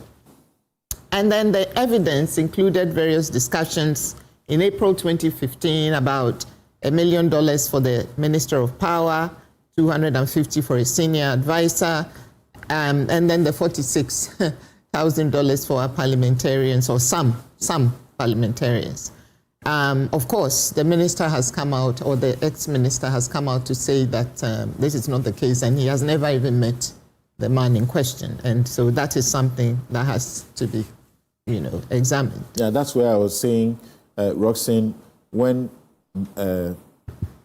Nana mentioned the minister, he didn't mention him out of nothing, because they were clear that there was a discussion of a payment to the minister of power. Yes. And he was the minister at the time. Yes. I think that's the reason he finds it necessary to actually react on social media and also issue a statement through his lawyer, look, this is deny not true. that he ever received any payments. Yes. Yeah, exactly. But he didn't limit it to Dr. No, he didn't. He mentioned He mentioned a few categories of officials. I mean, they didn't come out with names, but the categories. So we should distinguish carefully between what the U.S. jury found about the bribery conspiracy and whether any particular Ghanaian officials, received anything, and if so, what? Who and what they received. We know that various nominee companies were also set up, to receive various monies in the journey of the contract. So actually, we should look at that. I mean, because the contract, the $720 million has been paid. So what has happened to these nominee companies, these faceless companies? And they are not so faceless. With a bit of diligence, you can trade, just follow the money. If I do like SPV. Follow the money, exactly. Which is, tried and tested, whatever. The only question becomes whether the SPVs are like 1,000 or like 3 or 4, which in the African scenario normally is just some handful of companies. In the more sophisticated scenarios, you can have 10,000 companies, and you spend like 20 years trying to chase these companies. So we need to follow the money to find out whether the monies that were supposed to be collected by each of these companies in the course of the journey of this contract were in fact collected, and who are the faceless people behind these collections. They need to be flushed out. And it's also interesting to know that although Goldman Sachs withdrew from the financing of the plant, the minister went ahead and signed the contract, and Parliament also ratified it. So the contract, the fact that there was no money anymore, did not disturb anything. So that is why I think that the prosecutors are saying that, well, they had paid, so the contract had to go on, regardless of whatever the situation was. It was a take or pay agreement or arrangement, and a special clause was then granted to AXA in the agreement to make sure they secured private funding. And, there's an interesting legal point, because you don't need to prove that Ghana received a bad commercial bargain in order to prove corruption. you know, because a bribe paid to secure the approval of even what may be an objectively good contract is still a bribe. Correct. You know, and conversely, the existence of a bribe does not also by itself prove that Ghana was cheated economically.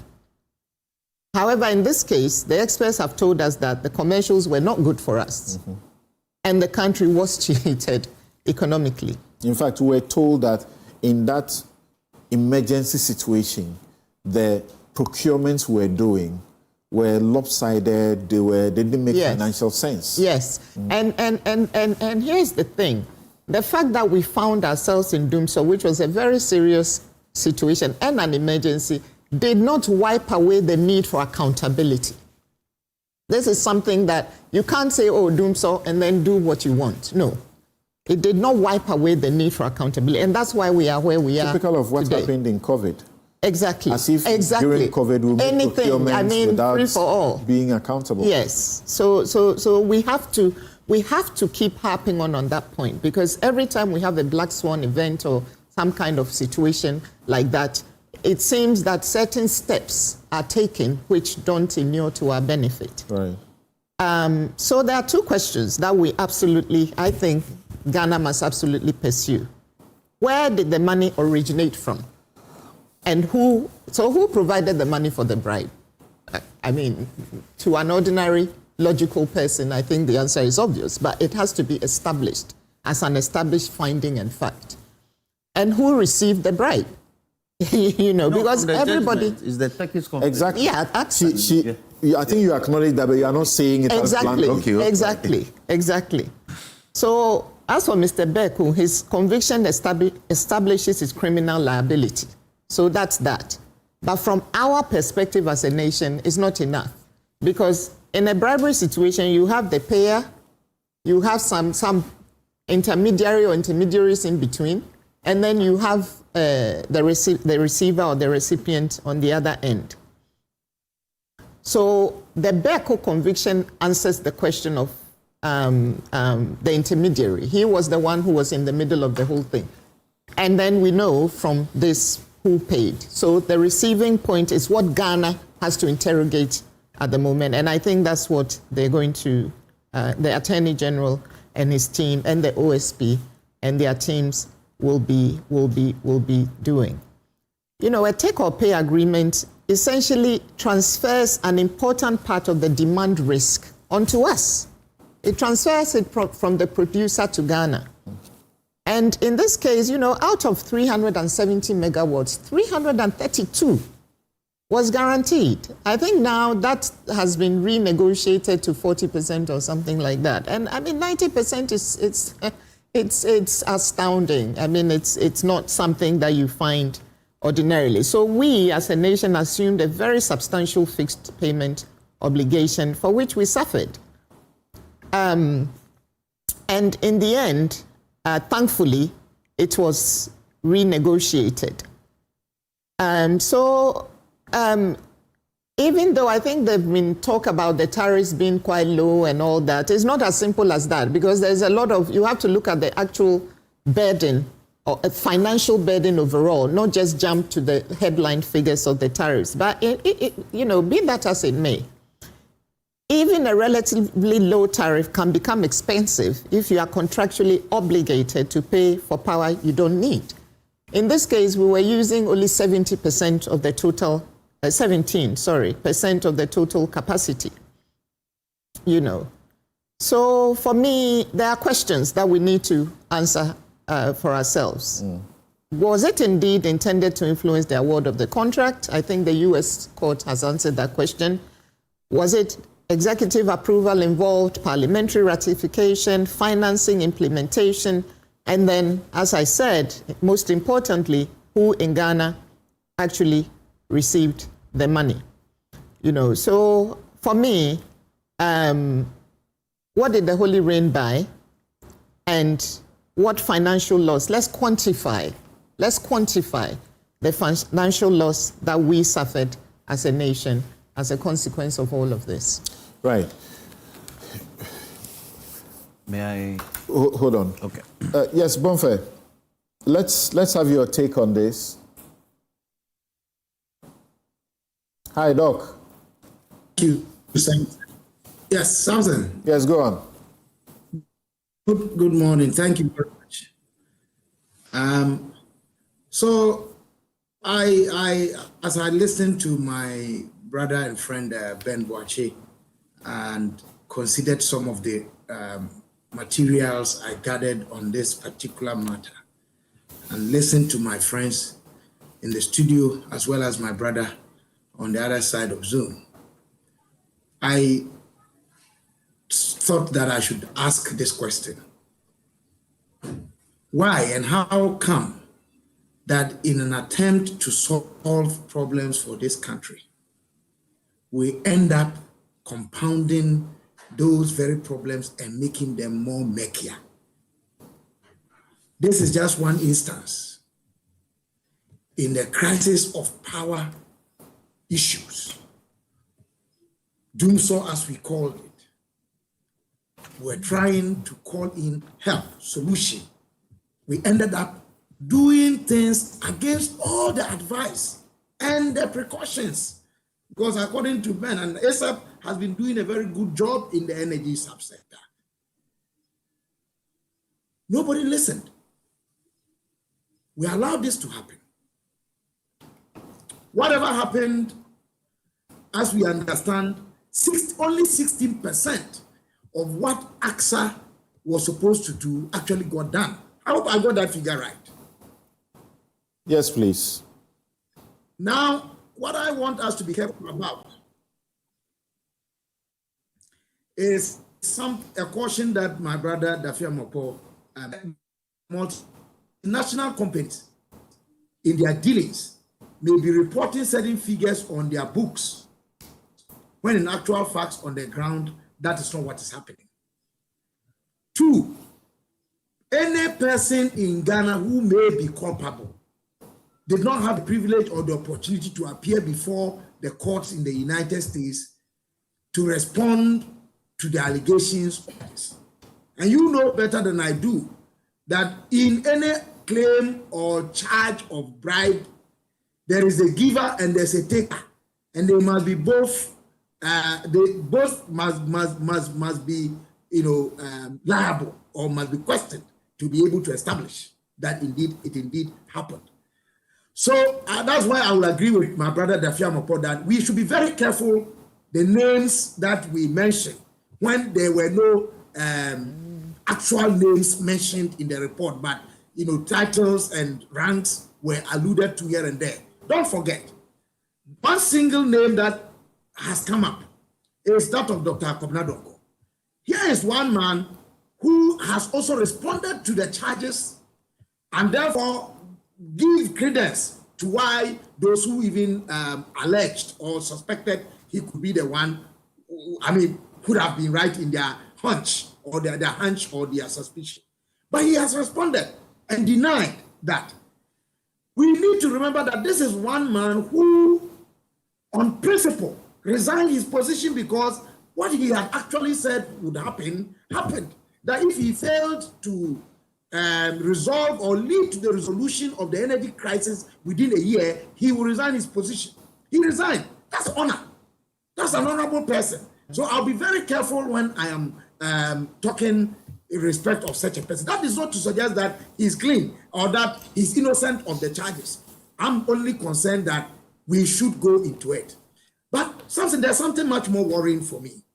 If you read my uncle ABK Amidu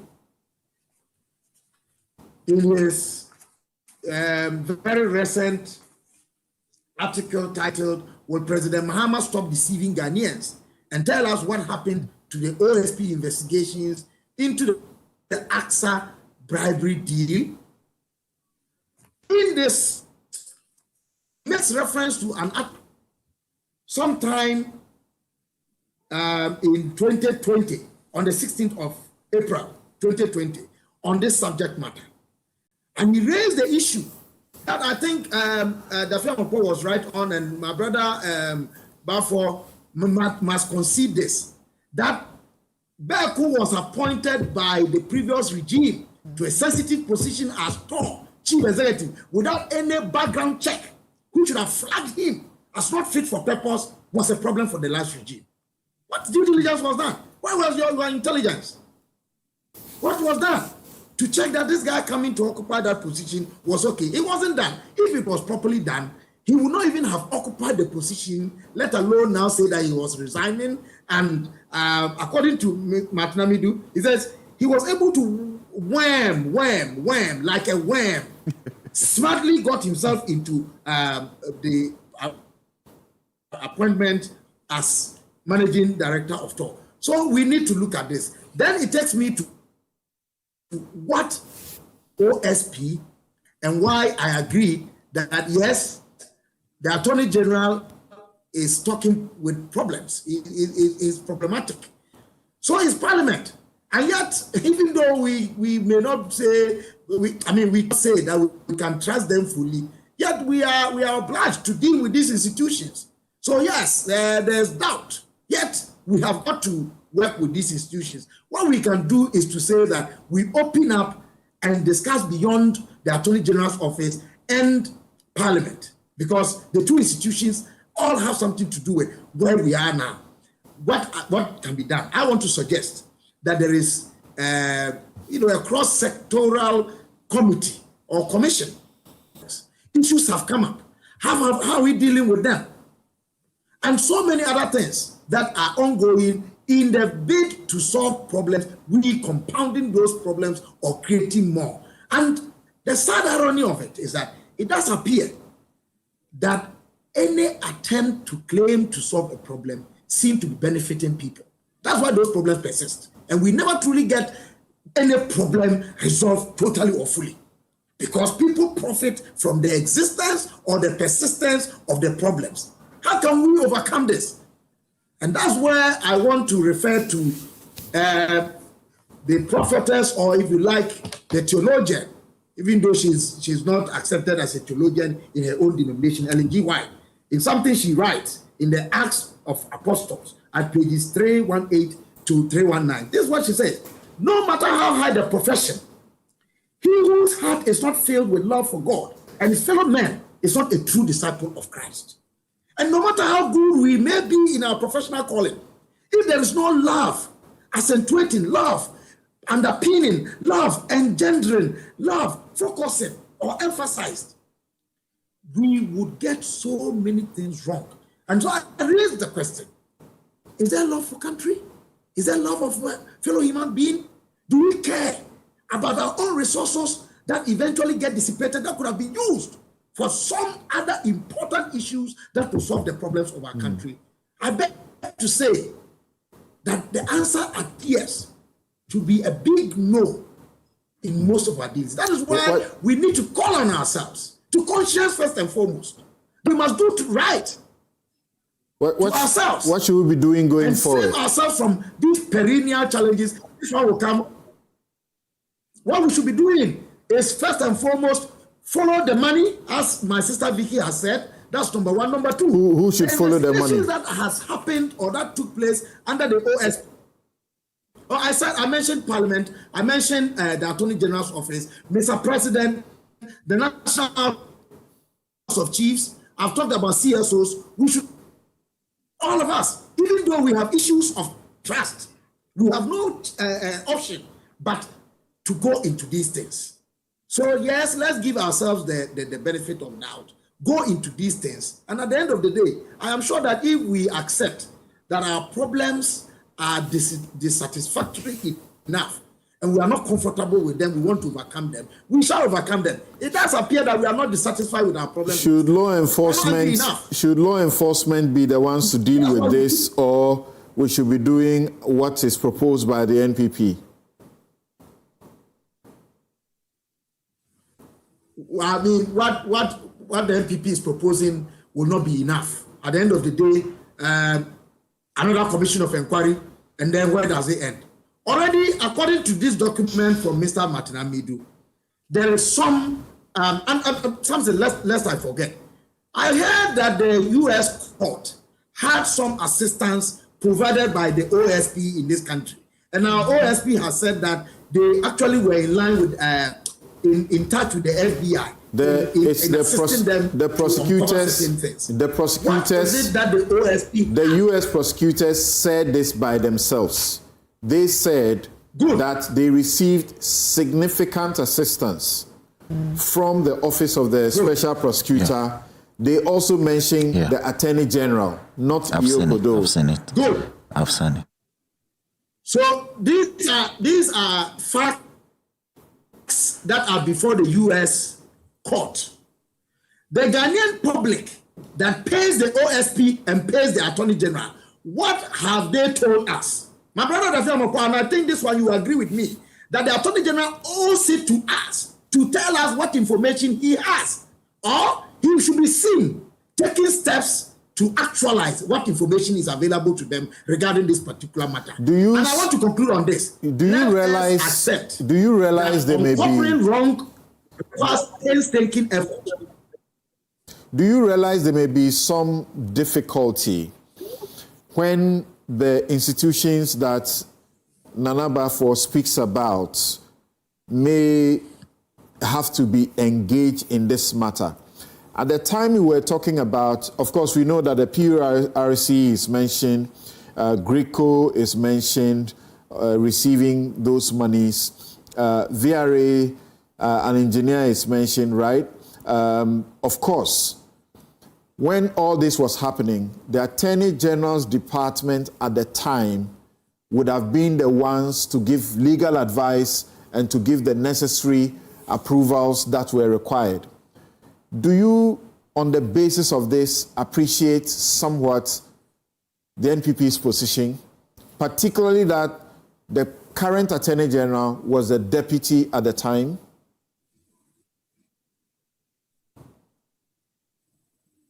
The current Attorney General? You mean the one who subsequently became Attorney General or current Attorney General? The current Attorney General at the time we were talking about was deputy. No, when the incident took place, yes. Right. So Samson, the point is that, so that's why they are right in saying that he cannot be trusted.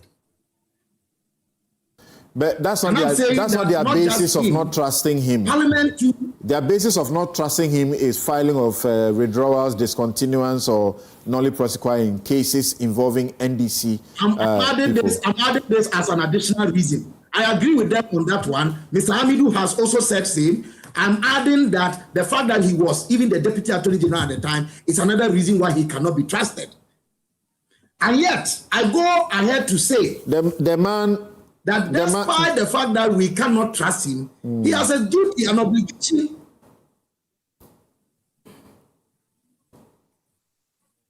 He has a duty and obligation to perform a certain function. And we can only allow ourselves that space. We expect Parliament to do its job. So we should be patient with ourselves. And that's the point I was making, that fighting wrong or overcoming wrong will require painstaking effort, that we should forbear with one another, forbearance, and long suffer each other, so that painstakingly we can genuinely and honestly.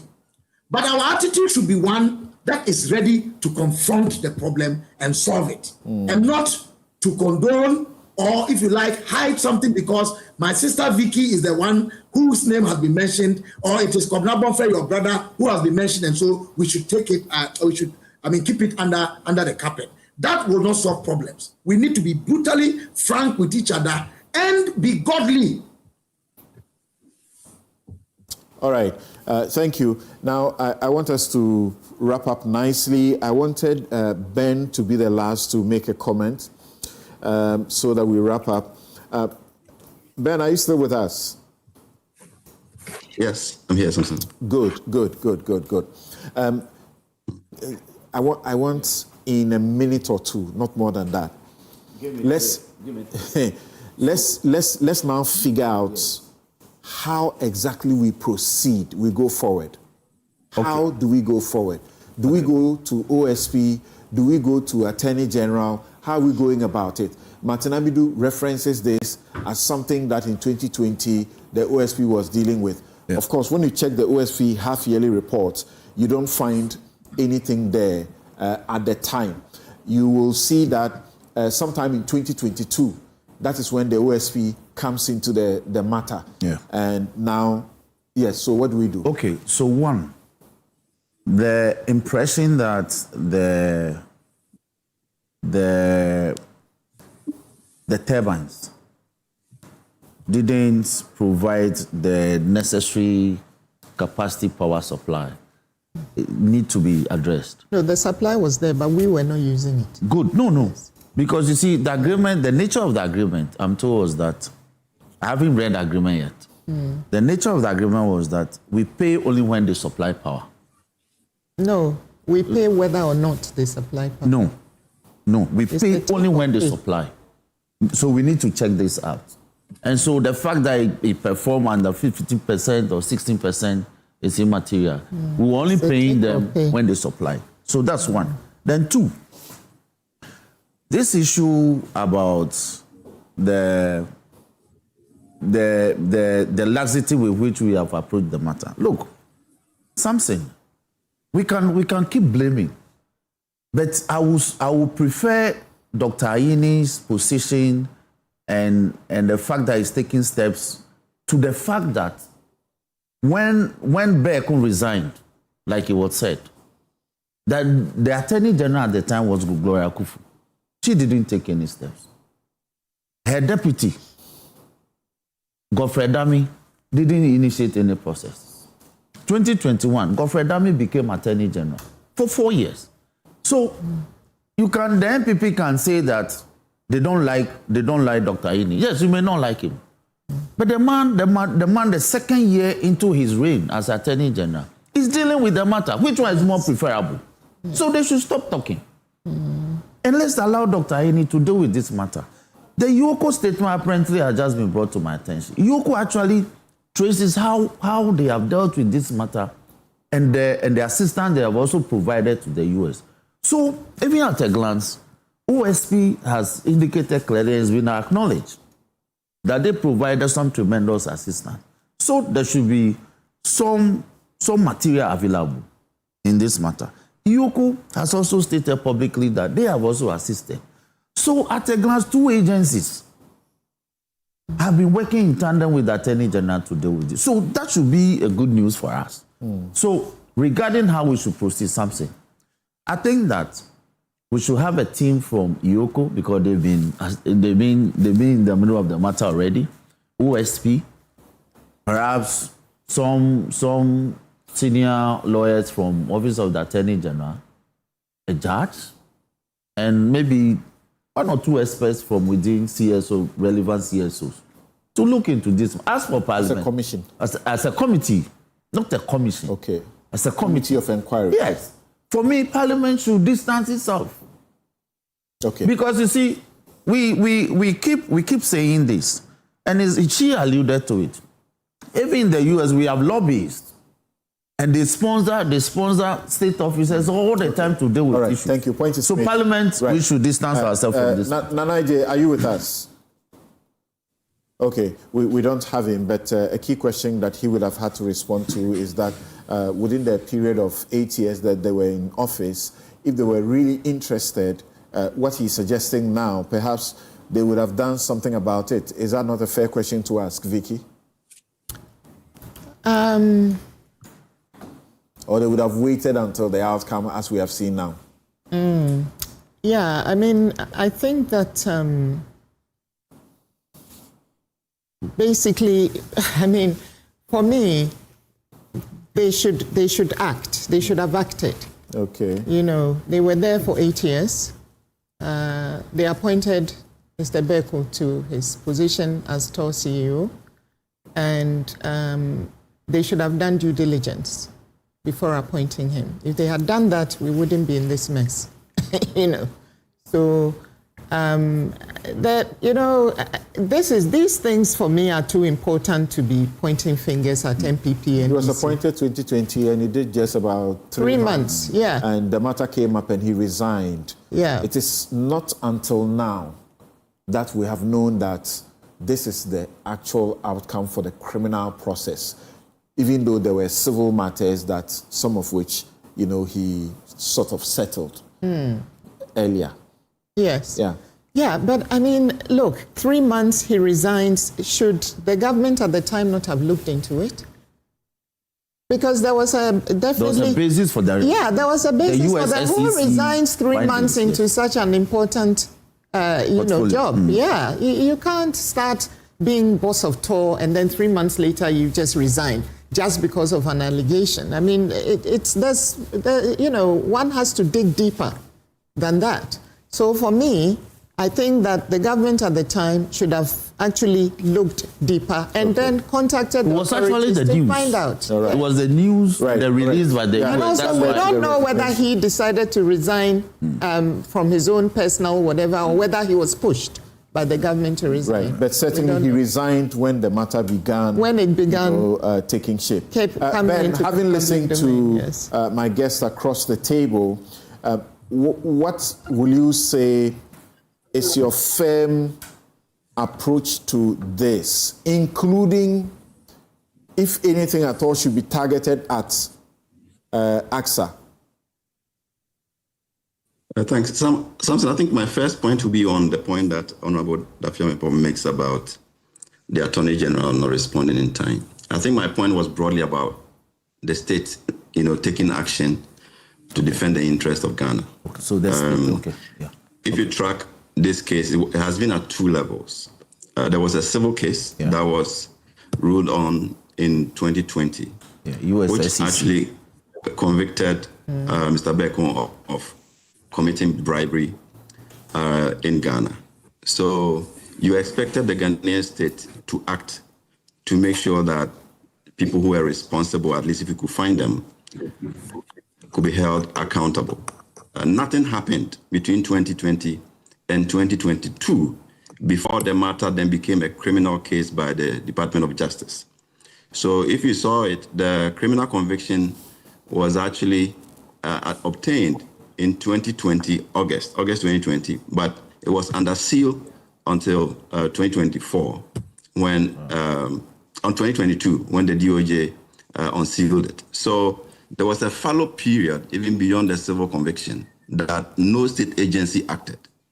If you hear the support that the Attorney General, Iyoko and others are saying they were giving, it was when the criminal conviction actually started that you can trace the state collaborating with the U.S. authorities to actually act on the matter. So that's the point I was trying to make. I was not looking at either the current Attorney General or the past Attorney General. I was making a broad case that we have institutions that could have hopped on the fact that a conviction had been secured against Beko for paying bribes. He didn't contest it.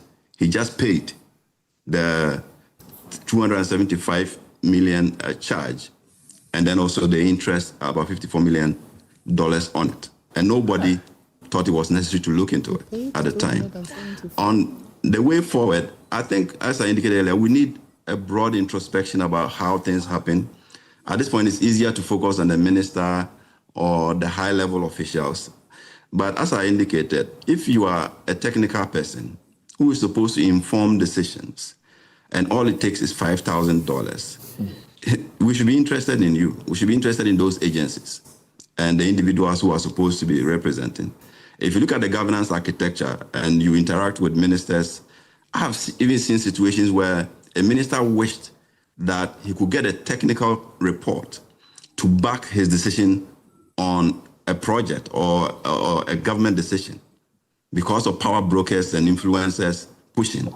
And if they can secure that technical advice at $5,000, what can the minister do? All right, so we need to dive deeper to see who, committed what offense at what level, and accurately assign a punishment for it without hopping on particular people and, evading the broad chain of events that actually happened in this matter. I'd ask if there's anything you are thinking could be targeted at AXA. No, I think at this point we have to look at access engagement in Ghana. All their contracts, we'll have to look at them. We would want to look at them on the merit. And if we can be supported by the state to actually find evidence that indeed they paid these bribes, that could be basis to actually examine even contracts that have been sealed much more. Potential renegotiations and financial setups, that's something I'm thinking about. Is that what you think? No, absolutely. So we would have opportunity to now look at the investment, the cost of investment. That is not to say that everything that they have done here is wrong, but we need to have a second look at all their engagements in Ghana and be able to optimize the engagement in this country. So should there be sort of a forensic audit into this particular contract and maybe some other contracts by them? We're looking value for money review. Should something like that be happening? I think that would be on my mind at this point. But who does it? I think even Honorable was struggling with this. So I don't know how we do it because of experience with committees, commissions, and inquiries and the rest. Maybe we can get a third-party audit firm to get into it, examine the numbers. Let's publish the investments that they make. It's easy to track. If these use plans are being mobilized, you can easily track where they were used, how much they were procured, and that should inform how we model to make sure that we are saving the Ghanaian public money. So as we speak, they are still in our system and they are making money. Is that not so? Hello, Ben. They have gotten the legitimate agreement. They have legitimate agreements. How they procure it could be subject of discussion, but they have agreement to stay and work in Ghana. So for us, how we got to where we are is what we need to look into to make sure. And this contract with them has been renewed, and we are saddled with it for how long? I'm not sure about the number because the first one was approved by Parliament. So you had the benefit of the agreement itself. Then you could interrogate the numbers, you could interrogate all clauses in it. The subsequent ones was done by ECG. So we don't even know. The 2024 one, I haven't seen the contract. I haven't been able to verify the numbers in the contract. The renewed one, I've seen the numbers, but contracts, the initial numbers are not even enough. You need to know whether they are realigned or reconfigured 2-3 years down the line, because contracts can have different wordings in them. So those contracts are not available for us to actually peruse how they were. But I think this process then gives us opportunity to actually look at them and be able to advise appropriately or engage on how we optimize those contracts. Okay, thank you very much. The government of the day that appointed Beku to such an important public office was derelict in its duty. I draw parallels with Peter Mandelson's scandalous appointment as UK's ambassador to the USA. The Prime Minister eventually had to resign because of the processes that led to that appointment. How can our government appoint someone with his background dating back to 2015 be given such a high public office? If Beku was not arrested by the Americans, he would have served his term. I weep for this country. Dr. Osafo sent in that one. Arrested in UK and extradited by the UK to America to face, as it were, these charges that have eventually led to this. We will move on, but Can Wati clarify how much it is? Yes. Civil damages? Okay. Okay. So I just wanted to clarify what take or pay means. Okay, great. Because take or pay basically in a utility contract, in an electricity contract like this, means that the buyer, and in this case is the government of Ghana, or some kind of state utility, commits to pay the power producer whether or not, an agreed minimum amount, whether or not we use the electricity. That's correct. So that is right. what it means. Okay. Yeah. Okay. All right. No, you see, the information I have is that they were paid for the power that they produced. All right? They were paid, it's a capacity charge. Matter, yes. So they produce 370. Whether we take 10 megawatts or we take all 370, there's a minimum number that we guarantee. PURC had to determine the tariff. Exactly. And the minimum number in this case was 90%. It was 332 out of the 370. Yeah, so it was costing us. So the technical people are saying no. They were only paid. So, for instance, if you have a capacity to produce 10, should clarify. And you were producing 2, they paid you for 2. You were not paid for 10. You were not paid. You were not paid for. Okay. For install capacity. It's a contract that had to be renegotiated, right? Yes, and they did it in 2024. Ben, can you settle this for us, No. Ben? Okay. So the original contract was under take or pay, the complete amount of power. On the capacity side, you take or you pay. Exactly. Delivering the project, I think the optimum megawatt they could deliver was around 320. So it was that on the contractor side. But subsequent negotiation actually cut it to 60% of take or pay for the renewal. But the original contract, we paid for the capacity in the contract. Exactly. Okay. All right. The entire volume was take or pay. Yeah, and Roxanne also wanted you to say again how much you said in the civil matter the U.S. was able to recover from him, as in Goldman Sachs. So the interest. So the civil matter was between the Security and Exchange Commission. Okay. SEC. Yeah. Which found him guilty of bribing Ghanaian officials for the AXA contract. So the judgment was for him to pay how much he benefited directly back to the state. So that was 275,000 plus interest of 54,000. Thank you very much. Thank you. And which he paid. And it was subsequent to that the DOJ took over and then initiated the criminal prosecution. All right, we take a break here and return to legal vacation matters and the fate of the oral cases, the accused persons, whether or not the courts will proceed with the cases in the absence of their lawyers. And we'll be right back.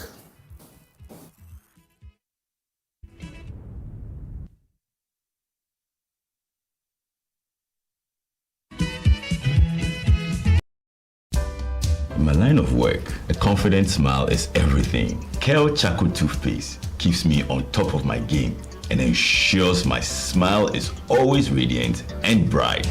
With the tiring nature of my job, we spend several hours under the scorching sun. To keep our teeth white and our breath fresh all the time, we use none other than Kale Charcoal Toothpaste. Kale Charcoal Toothpaste. You're on a Kessie and in a kit one. Samayo Kendini, a who be here, Semetra Sapapadia to a mammy manful. Kale Charcoal's natural ingredients, and a bomb is several buying, a maniswing, Nesanso Mama Hotoso, a will beg you. Kale Charcoal Toothpaste. Choose Kale Charcoal Toothpaste for anti-cavity, whiter teeth, and fresher breath all day. Available in 80 gram and 150 gram. Grab yours today. Kale, happy smile. This advert is FDA approved. Having gone to Translight Solar, really, it's been one wonderful experience since the system was installed in my house. My daytime could be somewhere around 20 cedis. And so I've seen a marked reduction in my bills. And because of that, I am not paying as much as I used to do when I was relying solely on the national grid. My house has now become the city on the hill. With this current doomsaw, anytime my area is off, my house is well lit. Everything is on point. And I can get as much as 13 to 14 hours with my ACs and everything working perfectly well. So I can say, as for Translight, they are the truth, the way, and the light. You have to speak to Translight today. In fact, speak to them now, right now. Translite Solar. Translite Solar.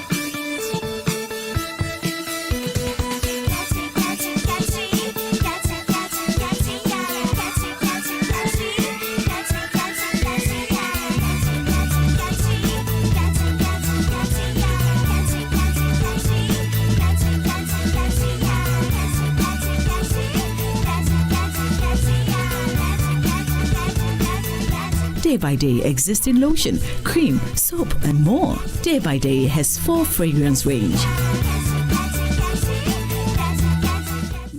Upgrade your print game with Konica Minolta, proudly powered by SkySat Technologies. From all-in-one machines that print, scan, and copy to professional systems and heavy-duty production machines, we deliver unmatched performance. Right now, SkySat has an unbeatable offer.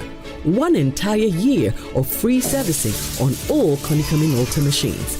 That's 12 months of expert maintenance for new and existing customers. Visit our new VIP Print Center at Pegasus Place, Airport Residential Area for a live demonstration. Call us on 050-164-5180 or 0302-798-829. Again, it's 050-164-5180 or 0302-798-829. SkySat Technologies. Performance that delivers every time.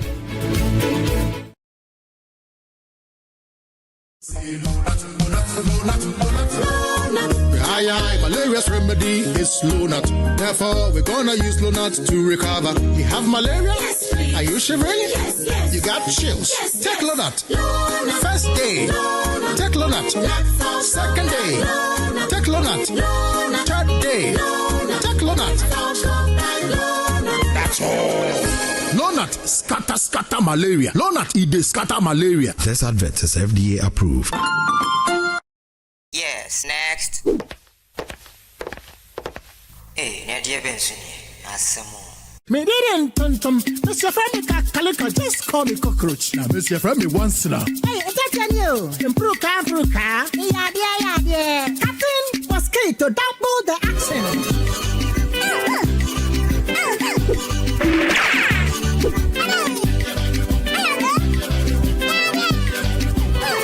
Me did it, Sasso spray. Mr. Femi Sasso quell. Yeah, go to my Sasso.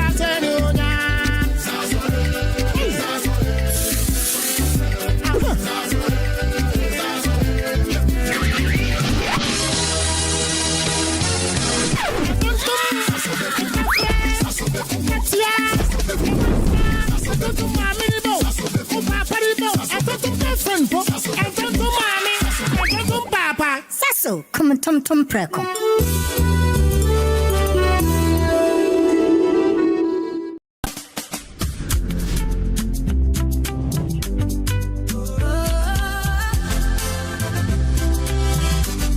From the heart of Africa we stand,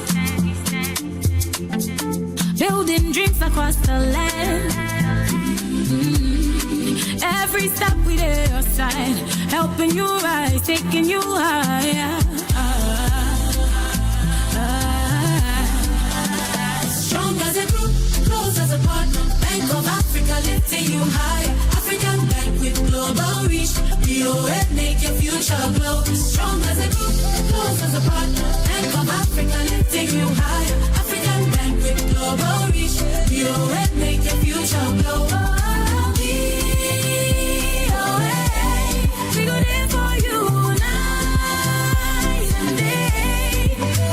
Strong as a group, close as a partner. Bank of Africa lifting you higher. Bank of Africa, as strong as a group, as close as a partner. Hey, big game today as Ghana faces England. You forgot the eggs.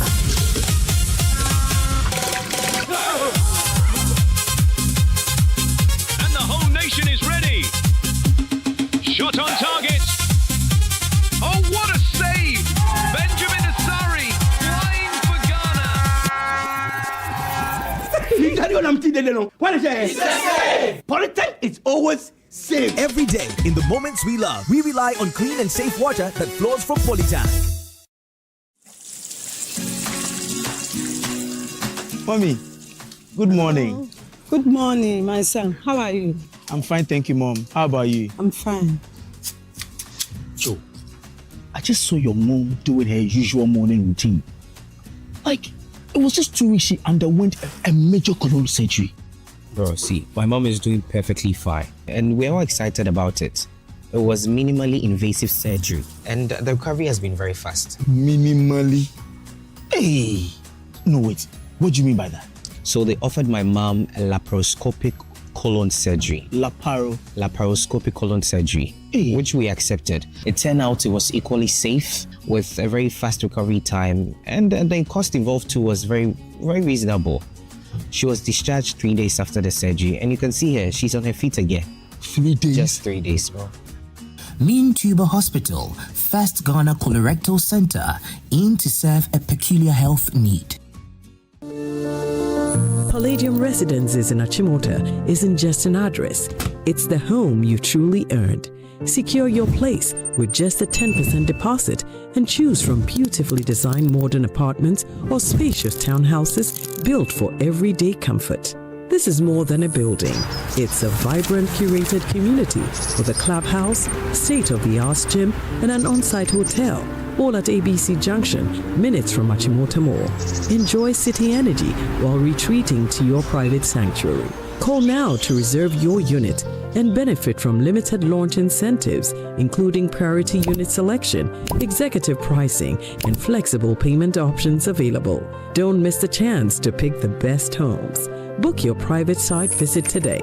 Call 050-9823-424. Palladium Residences. Live smart, invest better.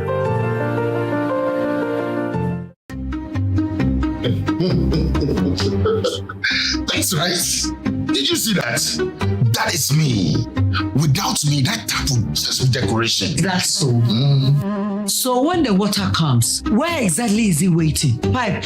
I also didn't see any bedroom no. Me tank. Me na me kura. At least I move water. And I keep it safe. Without me, nothing flows.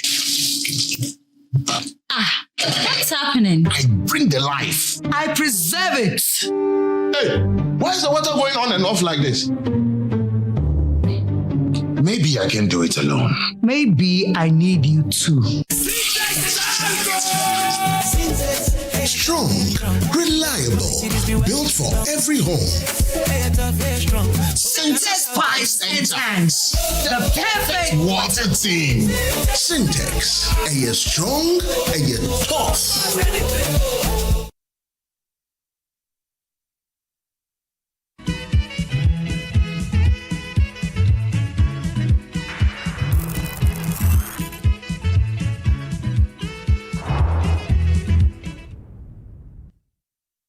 You're welcome back. This is Newsfile. It's your most authoritative news analysis platform. And here on Newsfile, we put Ghana first. And thanks for staying with us. Musa Abatoy is saying that the 900 megawatt AXA thermal power plant agreement was entered into in November 2024 under the previous MPP administration, not the current. Don't mislead, okay? We have seen this going round. It looks like a choreographed message that is going around. It's trying to obfuscate the real thing. The bribes we are talking about were given particularly within 2015. So all of this is actually some red herrings that are most unimportant. Because then you should have, actually inquired into that transaction. And not merely renegotiate. All right. So I'm seeing messages from very important cortices that I need to process. So I'll continue, but I'll return to share some information very useful in the manner that has to be shared.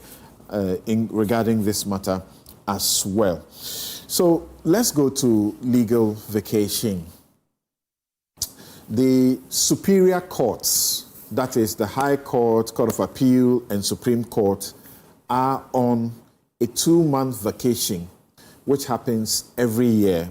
After 10 months of the legal term, we take a break. And during the break, there are courts that are known as vacation courts. We did this last week already, but the matter actually got to a certain height.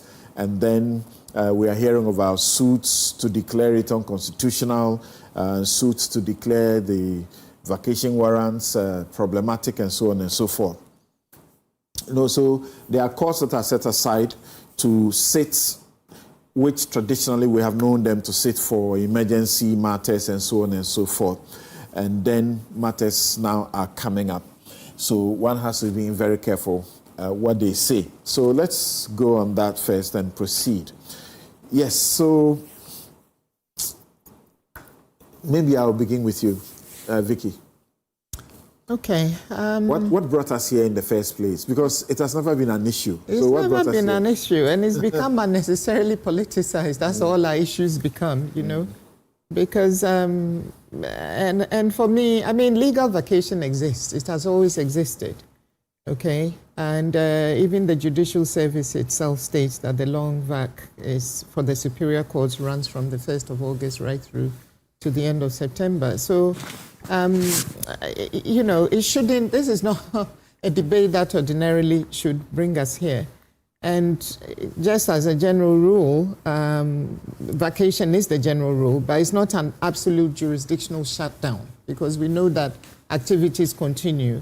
When you look at Order 79, Rule 1.1 of CI 47, subject to the Courts Act, the Chief Justice may appoint any day. It says the Chief Justice may appoint any day, including during vacations, for hearing causes or matters as circumstances require.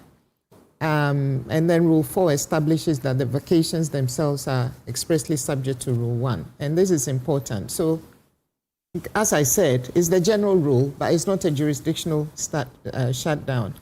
So my starting point is that I think we need to separate three different questions, which I think are being conflated. First, can the court sit during the legal vacation?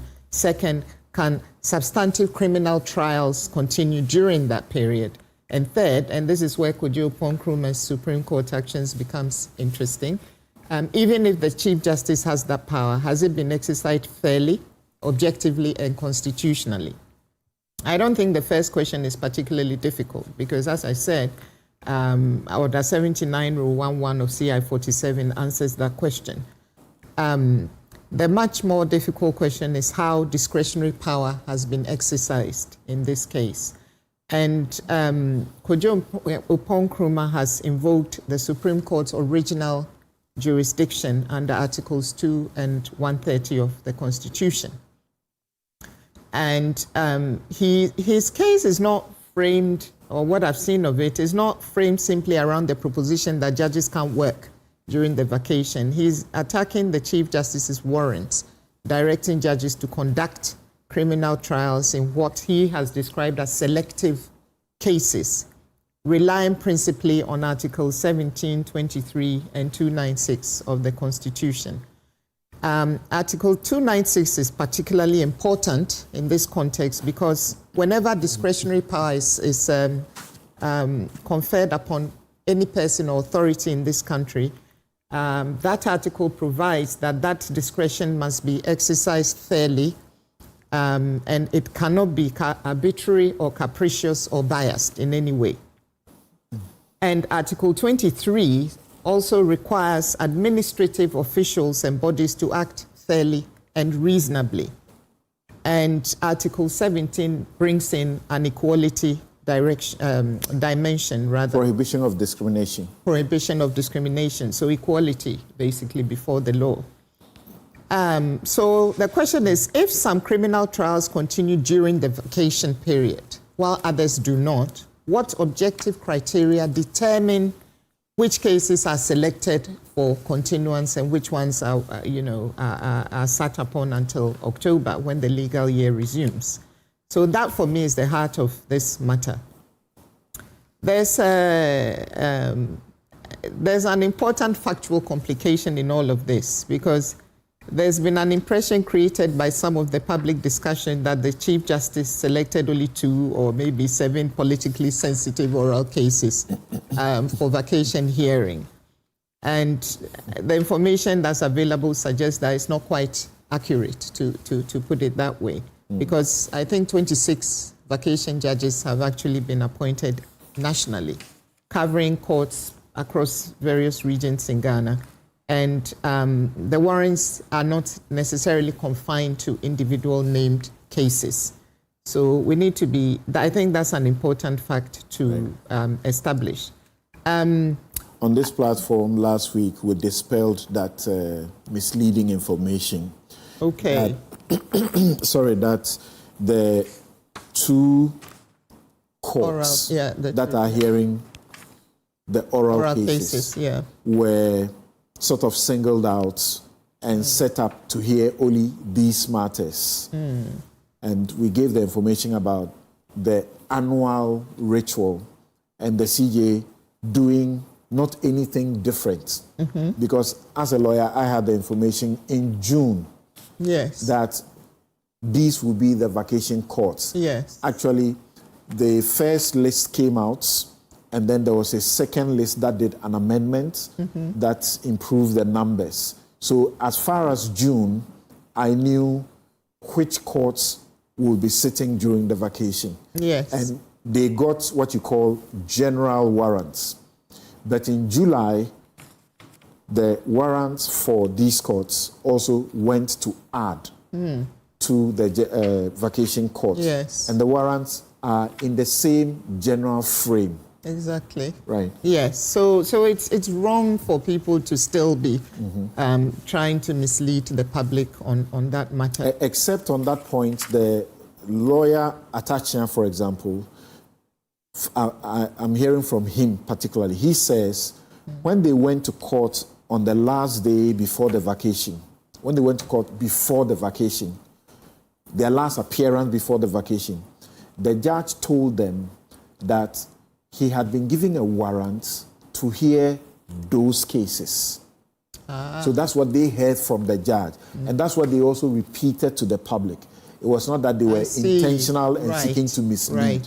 But when we look at the warrants themselves, we can see that it's not they what tell a different story. They may have been told if they in fact were told that way. Yes, okay. So they were talking from personal knowledge of, that's fair enough.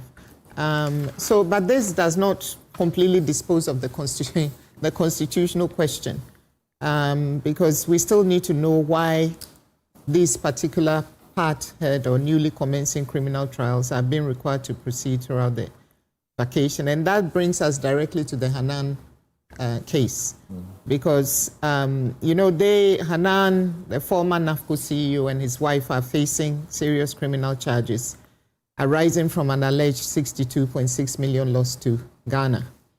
And the controversy here is that the trial was scheduled to proceed during the vacation period. And Godfrey Dame, who is his counsel, and his wife's counsel, did not appear at the most recent sitting of the court.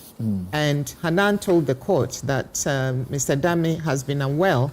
He's been in and out of hospital and was expected to even travel. And he also informed the court that there was a pending application of stay of proceedings before the Court of Appeal and requested a long adjournment. And the trial judge did not force the trial to proceed without counsel. He's adjourned it to the 17th of August, so in a few days' time, so that the counsel can address the court. And so I think we should be fair to the trial judge. I mean, I think he did the right thing.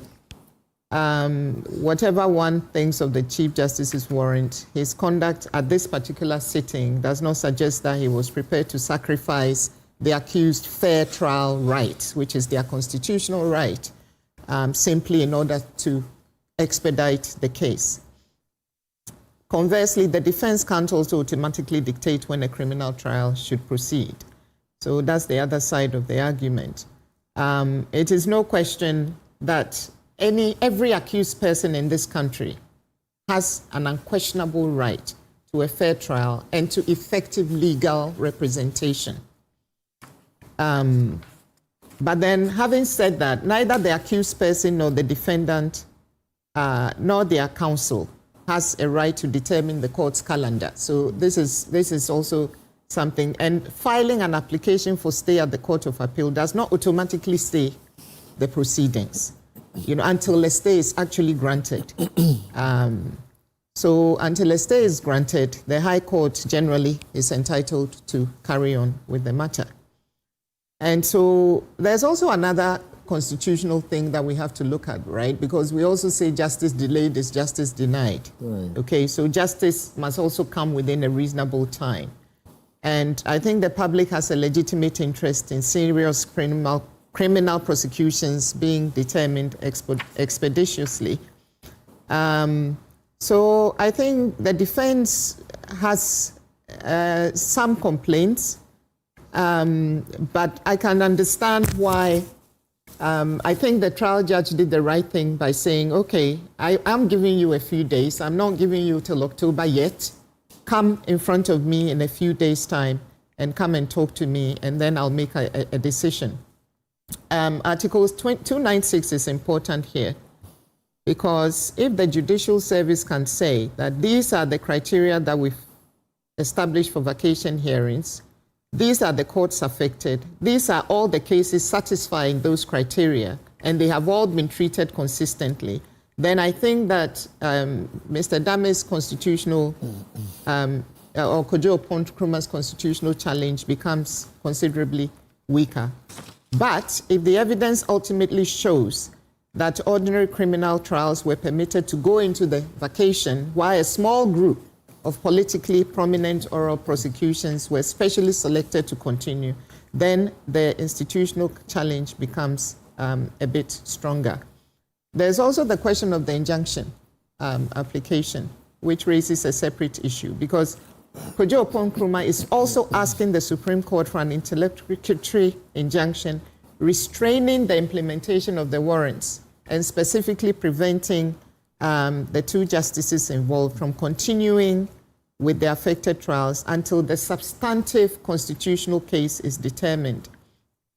And that creates a difficult balancing exercise, because if the Supreme Court refuses the injunction and the trials continue, but then several months later the court concludes that the warrants were unconstitutional, difficult questions could arise about proceedings conducted during the vacation period.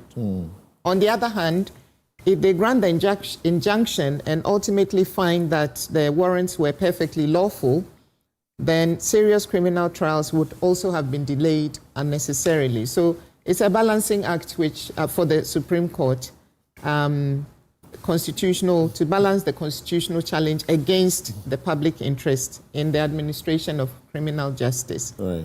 So that's, I think, you know, You referenced Article 296, and I like to read it so everybody will hear it. We read it many times, then I'll proceed with my other guest, where in this, it's titled Exercise of Discretionary Power. Where in this Constitution or in any other law, discretionary power is vested in any person or authority. That discretionary power shall be deemed to imply a duty to be fair and candid. The exercise of the discretionary power shall not be arbitrary, capricious, or biased, either by resentment, prejudice, or personal dislike, and shall be in accordance with due process of law.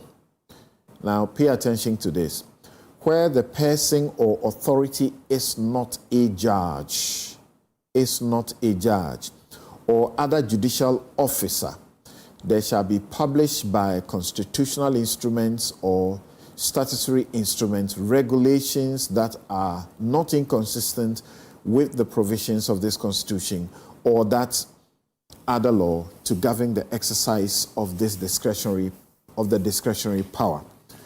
As we discuss, I'm sure this might feature a lot more because it's being raised in the case. But the case is not our attention. Our attention is the discussion that's been in the public until this case was filed yesterday. Bafo, are you with me? Hello, Bafo. Something I'm with you. Right. So what's the problem? There's legal vacation. Vacation courts have been set up. Vacation courts are a routine feature of our system. The courts are going to hear cases, and then you say, hell no, this is wrong. You actually held a demonstration over this, that this is selective justice. How so? Thank you very much, Samson. Let's appreciate it from this perspective. The issue really is not the composition or constitution of legal vacation courts. That really and truly is not the issue. And we all know. It is an issue, or the issue really is that in the course of the legal vacation, a trial is supposed to be taking place. It has become an issue because it has never, ever been done unless the parties and the lawyers agree that they want to submit themselves or they want to subject themselves to that particular arrangement. It has never been. It has never happened. I'm saying it is not something that happens during the legal vacation. How about emergency cases? I've done 2 emergency cases in the vacation, election matters, 2016 and 2024. I've done 2 emergency cases in the vacation courts. Samson, you did an emergency case in the vacation courts because perhaps the constitutional instrument that regulates the resolution of election disputes made express provision for it. Or the parties and their lawyers agreed that they would do it during the vacation. Otherwise, it is not something that happens during the legal vacation. And as we speak, nobody has ever come to say that this is a normal happening during legal vacation, right? And so there are exceptions. But in the general course of things, it is something that doesn't happen. That point, very respectfully, is undisputable. And you agree with me on this. So if it's not the standard, but it can be an exception, what is the problem? Good. And so that is why you read Article 296 of the Constitution. You see, the Chief Justice is exercising an administrative power. And inherent in that administrative power is the exercise of discretionary power. In the exercise of discretionary power, there should be a basis for which certain exceptional situations happen so that people don't read meanings into them. Why is it that of all the criminal cases taking place in this country, and I can assure you that these are not the only cases involving public office holders, potentially there may be some who are not politicians, but really and truly, there may be other trials that are going or cases that are ongoing, which involve persons who had previously held public office or they are public officers and they are being tried in connection to something that they did whilst in office. And so the question is, why just these cases at this time? If you cannot explain, then it raises question about the proper exercise of the improper exercise of discretionary power. That we cannot dispute. And in fact, when Vicky raised it, look, that really is the point. That is where the whole point is. Why is it not that it is Republic versus Razak, which is being done today? Why is it that it's not Republic versus Kwaju, which is being done today? Why is it that it's not Republic versus whoever, which is being done today, right? And this is how democratic institutions are developed. If you don't do it like that, you build a system of vindictiveness. And so tomorrow, when somebody is also in office, he will want to pay back. But when we know that it's a proper exercise of discretionary power and that there is a basis for which these cases are being done and they are devoid of lack of candor or they are devoid of any witch hunting, then everybody understands that there is fair play. But in the circumstance of this case, when generally you are trying to do something which is not done during legal vacations, and then you are also proceeding to do it in respect of persons who are connected to a particular political party, then clearly you have a problem. For instance, if you look at Kojo Okonkrome's, I think that the case that has gone to the Supreme Court, the Supreme Court is being called upon to sit on an injunction on the 20th of this month Have you had a situation where, with the exception of election dispute, the Supreme Court being empaneled during legal vacation? You've not had it. And so when these things happen... So Ransford France will be an election dispute, right? Because Ransford France, they were called to sit in the vacation. Ransford France? Yes, it's about elections. Please go ahead. Yes, it's about elections. So it's an election dispute. And that's why I'm saying that these things, when they happen in the manner which is an exceptional situation, and there is no basis, then of course people will be worried and they will say that... You are suggesting that Kojo Opon, having filed his writ and issued an application for injunction, you would have expected the Supreme Court would have waited to deal with that matter in October when it resumes. Is that it? Samson, the Supreme Court registry, when was the last time it gave a return date during legal vacation? When?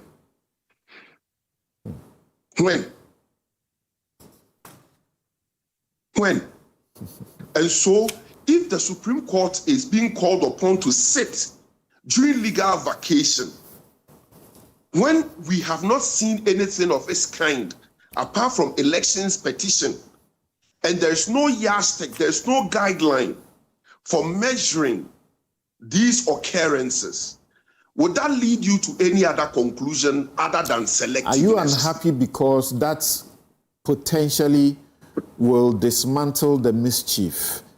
And the mischief is that you file an application for injunction, hoping that once that application is pending, the court's hands will be tied.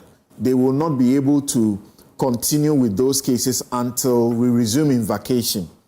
But should you also not be happy that they are recalled to come and sit on the matter, and they will sit on it quickly so you get to know the outcome? I'm saying, ordinarily, I should. However, when it is an exceptional situation and it is being done in respect of a selected matter, right, then I become worried and ask myself, what kind of system are we building? Yesterday, most of us were not pleased that a matter will be filed in the morning at the Supreme Court on a Friday, and the Supreme Court will be empaneled on that Friday afternoon to sit.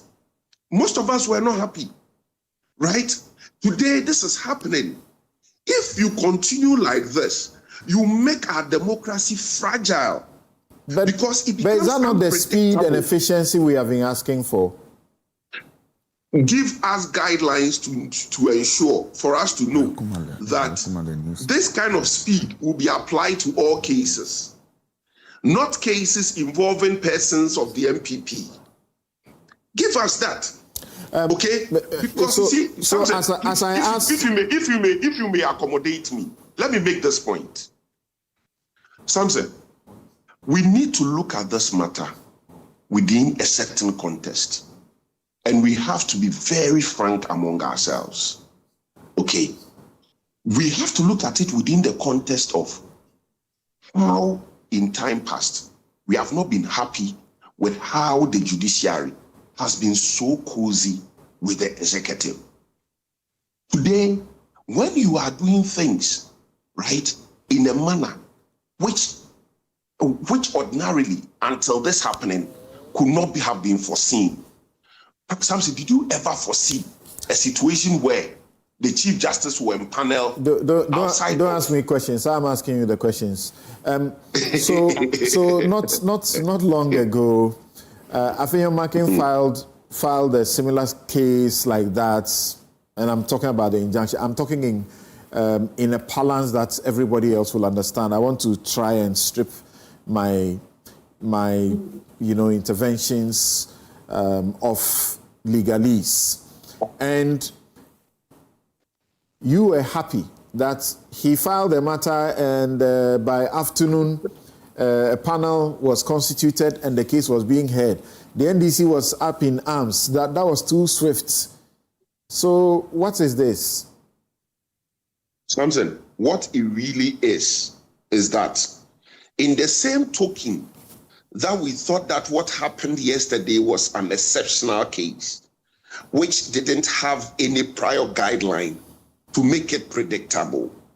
This same situation is also an exceptional situation.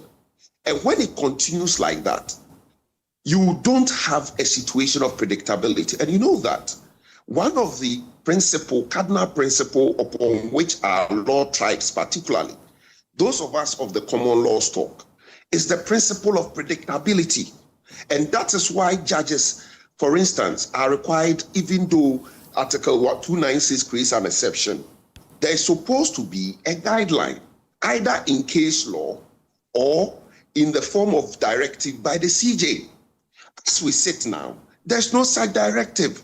So that should be guiding us. So last week I was asking the question, the decision to adjourn a case is strictly in the bosom of the judge that is presiding over the case. If there are about 11 or 12 or is it 13 judges who are vacation court judges in Accra, and they have their cases they are hearing. Of course, they are also doing the cases of the other judges who are on break. And as we know, they don't do the substantive cases of the other judges who are on break. They only hear applications that are urgent and so on and so forth. Why not approach the judge and give a reason why the case should be adjourned? Why target the Chief Justice who issued a general warrant, not a warrant for oral cases? So, my brother, first and foremost, we need to appreciate that the power of a judge to adjourn a case is discretionary. And being discretionary power, it is restricted, not just by statute, it's also restricted by practice, right, as we've come to know it.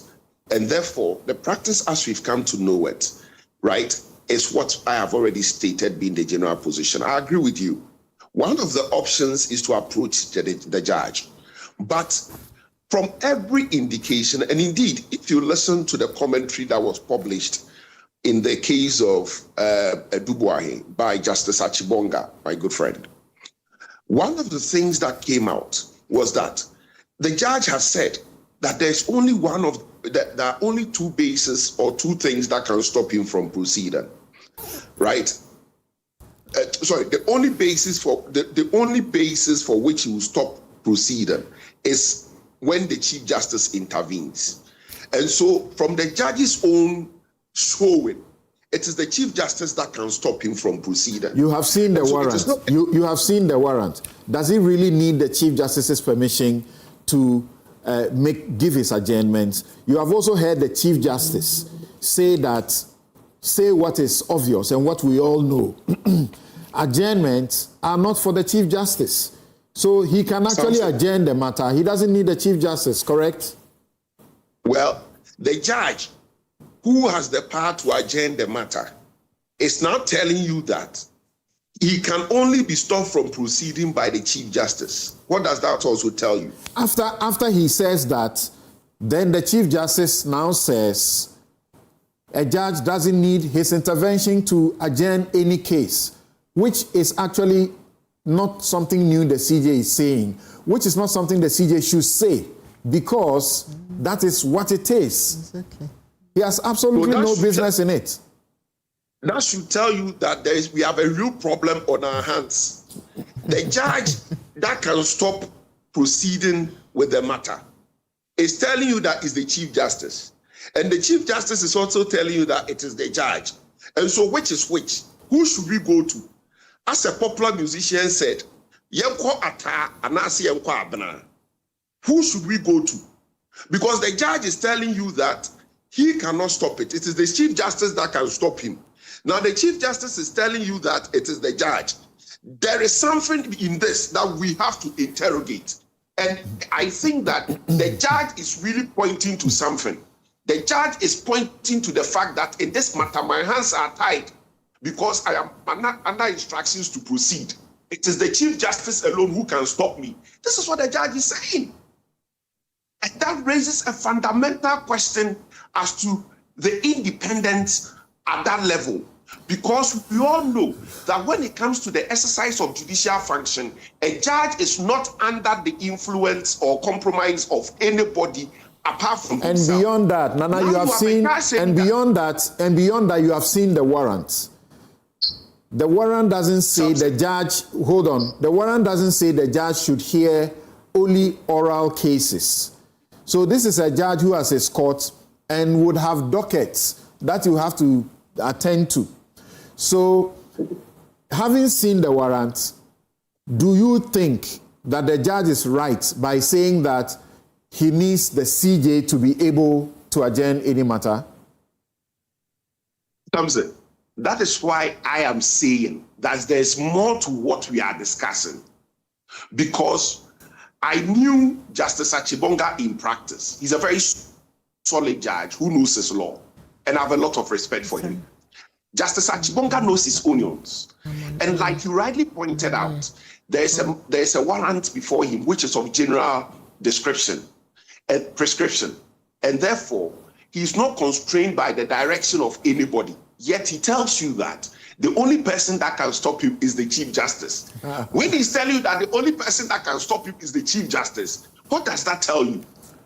What does that tell you? It tells you that he is constrained.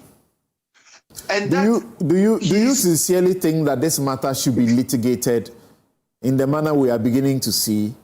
Somebody has gone to the court to say that legal vacation is unconstitutional, and then another person goes and says the legal vacation warrants issued, should not entertain part-head cases. Do you think these are matters that should be litigated? Do you know why it has become necessary for this matter to be litigated? It's because it has never happened before. And so everybody's taken aback. Everybody's taken aback. All right. That in and of itself should tell you that there's a problem. All right. There's a rotten onion in the room which we are dealing with. Thank you. Hold on, Roxanne. What do you say? I'm sure I've heard you, but what do you say? Yes, let me invoke the Bible to commence my submission on this matter. And let me invoke Jeremiah 17:9. Said the heart is deceitful and above all things desperately wicked. Look, this wicked propaganda against the CJ was done by the GBA, the Ghana Bar Association. And I'll demonstrate why. 4 lawyers, Senior Obo, Senior Godfrey Dami, Senior Tachia, and Senior Samoku Jeto. 3 of them... Is it Samoku Jeto or Bath? Well, the bar mentioned they are firms. Mm-hmm. So let me straighten that. So 3 law firms supposedly petitioned the Ghana Bar Association, citing facts that are mostly inaccurate as a basis of their petition. Senior Obo, he petitioned directly to the CJ, so 4 petitions in all. If you read Godfrey Dami's petition in part, the reason why he says himself and his firm cannot be in court, he says they are going to mark exam scripts. You have taken a client's money and promised that your legal services will be available 24/7, 365 a year. Day and night, as your lawyer, I will serve you. That is why lawyers, we charge on hourly basis. Your client has been served with a hearing notice to appear in court. You are writing a petition to your bar association. You are claiming that you have subscribed to mark exam scripts of the law school for which you are paid fees. When you mark exam scripts, you are paid fees. So you are saying that you are prioritizing one legal service over another. As a basis of that, you cannot appear in court. Can that be a basis for which a lawyer says he can't appear in court? Is it not something you negotiate with the judge? They didn't do that. Atachia says that he needs his vacation. He can't appear in court. And the hearing notice that have been served on him, he sees that it amounts to selective justice. Why? Because his cases have been particularly given to the judge to hear in the vacation. And the GBA doesn't interrogate these facts. So based on them, then they send a petition to the CJ dated 10th August. And they are quoting verbatim these issues. Now, like you alluded to, my big sister, if you read the warrants issued to the judges, and let me read one warrant issued to Charity Assem. This is Charity Assem's warrant to sit during the 2026 legal vacation. By virtue of the powers conferred upon me, I hereby authorize you to sit as an additional High Court judge at the Specialized Court 2, Law Court Complex, Accra, during the 2026 legal vacation and conduct hearings. Charity Assem. This is dated 23rd July 2026. Another 23rd July 2026 warrant to Justice Achibonga. It says so it's a look, the warrants are like a court form. What changes are the names of the judges, the dates, and maybe the author, because you may have a different CJ. Otherwise, they are like court forms. And I took some steps to dig around. From 2017 to 2026, let me show you the number of courts that sat in Greater Accra alone. In 2017, 2 high courts sat. Justice Mills Tete sat at General Jurisdiction Court 4, 2017. Justice Akabuafu sat in GJ Court 6. That's Accra alone. In 2018, we had 6 courts that sat. We had Justice Mele Wood. You don't need to mention. No. Yes. It's for the facts.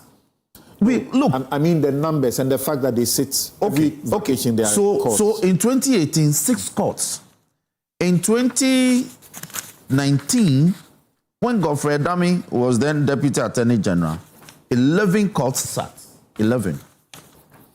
Now, in 2020, 12 courts sat. 2020, 12 high courts in Accra. In 2021, 11 high courts sat. And the judges' names are all there. In 2022, there were 12. In 2023, there were 13. In 2024, there were 12. In 2025, there were 13. In 2026, there are 12. So there's a certain consistency within the past 10 years as to even the number. Now, in respect of the data regarding vacation courts, at least I was able to procure the data for this year. In this year, apart from the Greater Accra courts, and if you take Tema and the adjoining high courts, we have about so many courts sitting. Now, if you take Ashanti region, where is Ashanti? Ashanti should be somewhere here. If you take Ashanti region, you have 9 high courts sitting. It's vacation courts. Western region, 7. Central region, 7.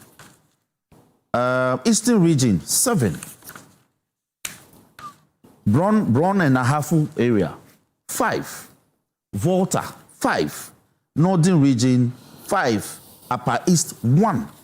something, if you put all this together, it comes to 94 high courts that are sitting in the high country as vacation courts.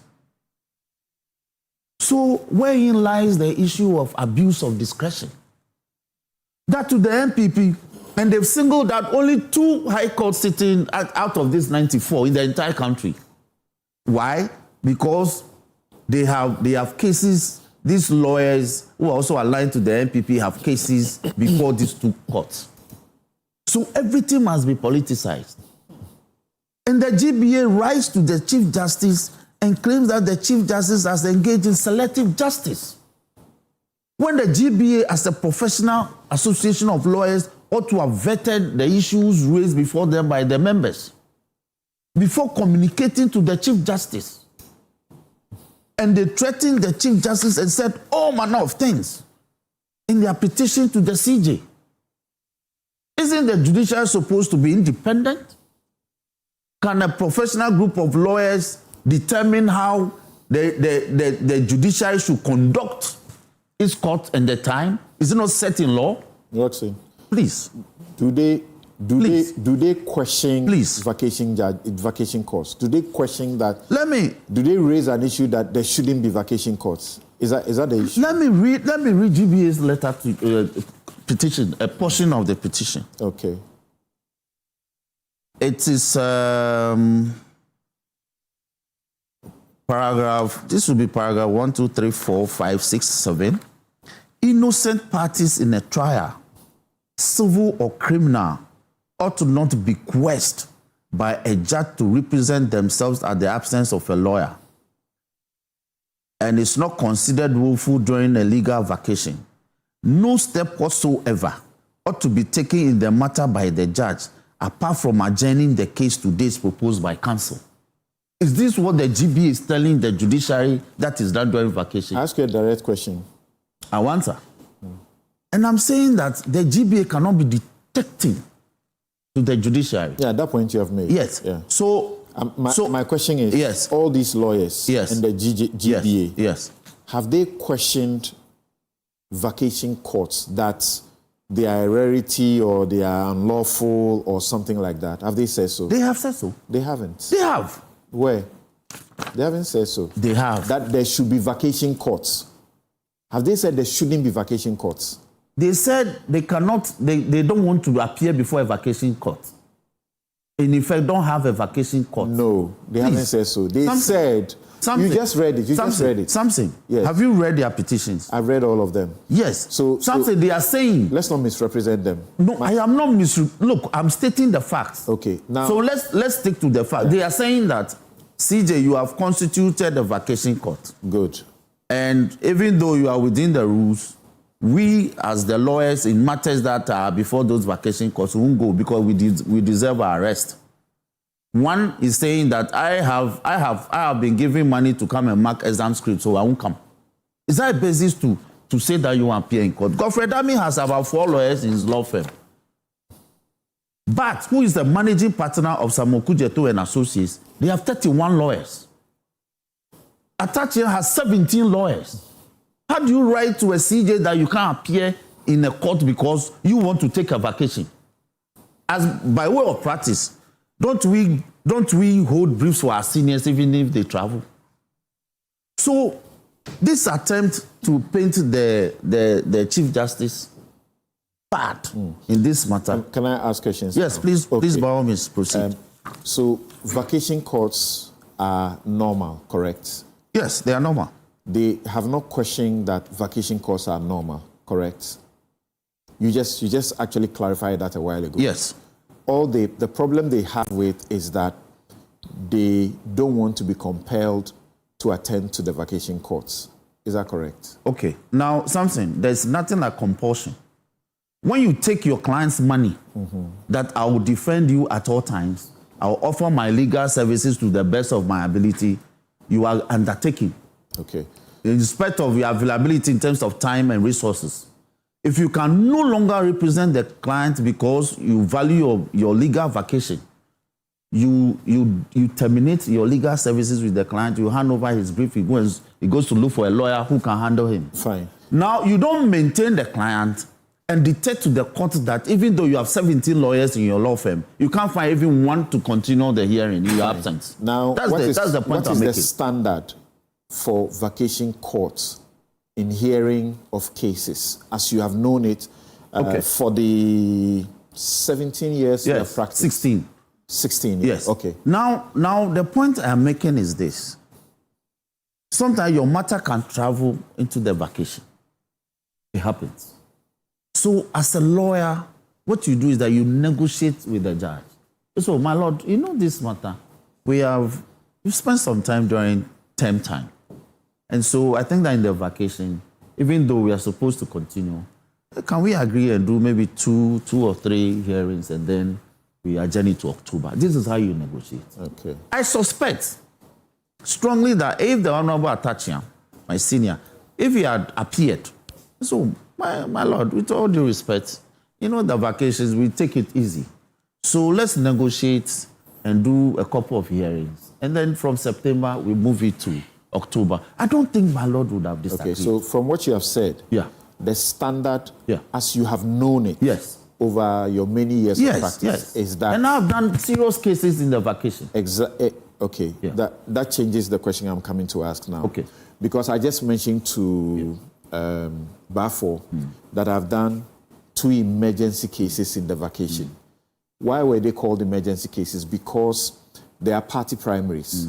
And they were held just before the elections. Election matter. Yeah, party primaries. So held just before the election. Time-bound. Then EC has issued its deadline for the parties to bring their candidates.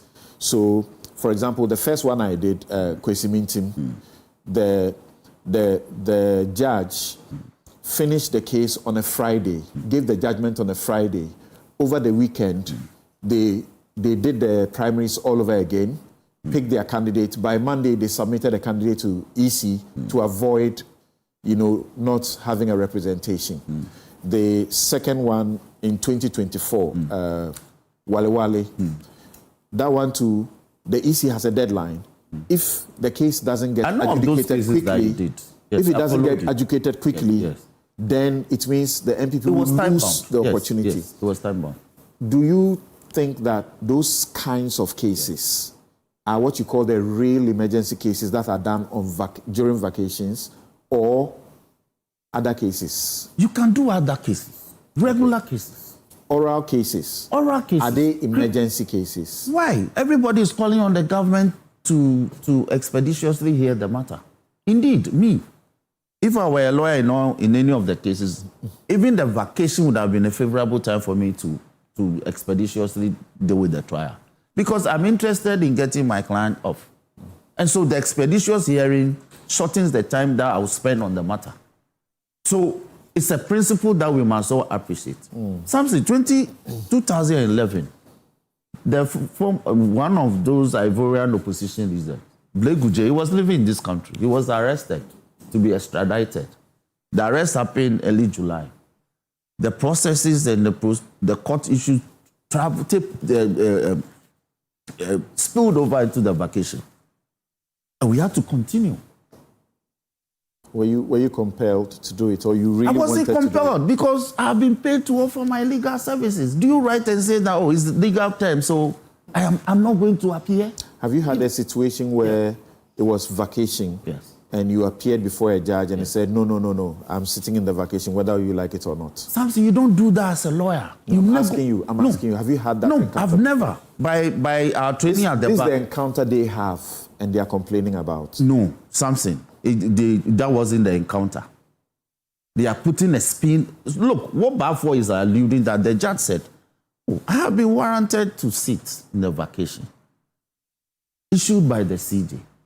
So it's only the CJ that can stop me. What does it mean? It means that it's only the CJ that can revoke the warrant. You are here doing all manner of things. So if the CJ revokes the warrant, then we won't sit. So as a result, you went to petition. And in your petition, you will not even state the facts. You misstate the facts. The entire propaganda is from here. The judge is saying, I have been warranted to sit, to hear cases. And so I want to continue with the cases before me, regular cases. Okay, so if you want me to stop, get the CJ to revoke the warrant. And you are saying that the judge is saying only CJ can stop me, and CJ to say only the judge can stop him. The last week when we sat here, I actually expressed an opinion that asking for the warrant to be revoked is not correct. It's not good. Because the judge is supposed to sit in the vacation.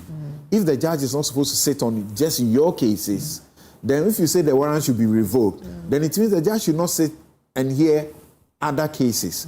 And when they sit in the vacation, they are responsible for other judges' cases who are also gone on vacation. So say that, give me the opportunity not to come, but don't say revoke the warrant, and then it means all the dockets in that court will not be dealt with. But Roxanne, I wanted this small inquiry from you. Do you think that a lawyer has a luxury to choose when they go on break other than the vacation? Given the nature of how our legal year is structured, you don't.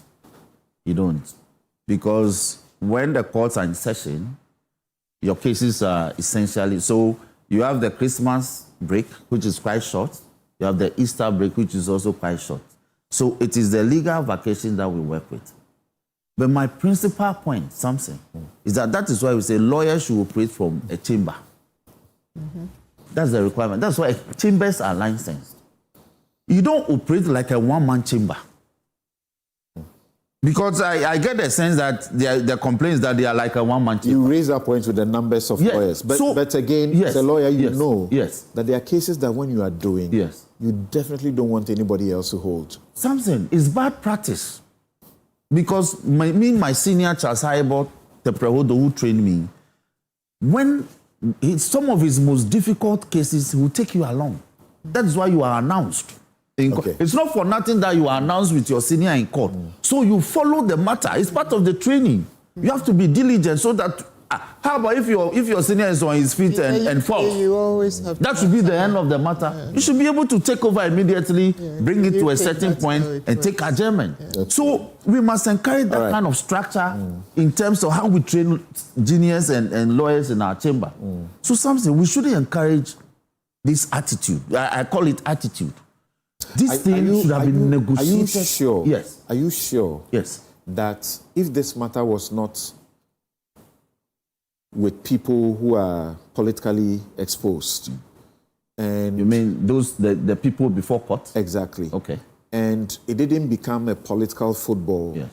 Are you sure you would have supported that lawyers should be compelled to do their cases during the vacation? And that part-head cases should be done. Something have been compelled before. I won't use compulsion. My client had been summoned to come appear before a vacation court, and hearing notice had been served on me, so we had to continue. It was an emergency case? No, it was a regular matter. But the judge says, you see, the other thing that we haven't averted our mind to is that the judges who sit during vacation, they take their holidays sometime in October until about December. So when you expect them that they will be available in October, November, when term begins, when the new legal year begins, they are not available. Yeah, we said that here last. Yeah, they are not available. Let me take a quick break. Dr. Bromford, hold on. We'll return because I need to take a break. We'll return quickly. We'll be right back.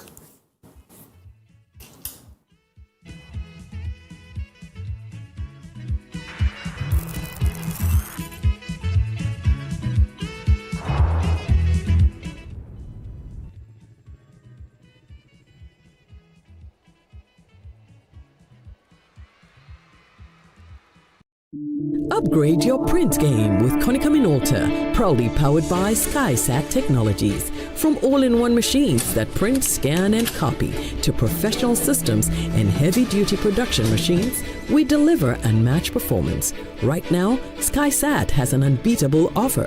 1 entire year of free servicing on all Konica Minolta machines. That's 12 months of expert maintenance for new and existing customers. Visit our new VIP Print Center at Pegasus Place, Airport Residential Area for a live demonstration. Call us on 050-164-5180 or 0302-798-829. Again, it's 050-164-5180 or 0302-798-829. SkySat Technologies. Performance that delivers every time.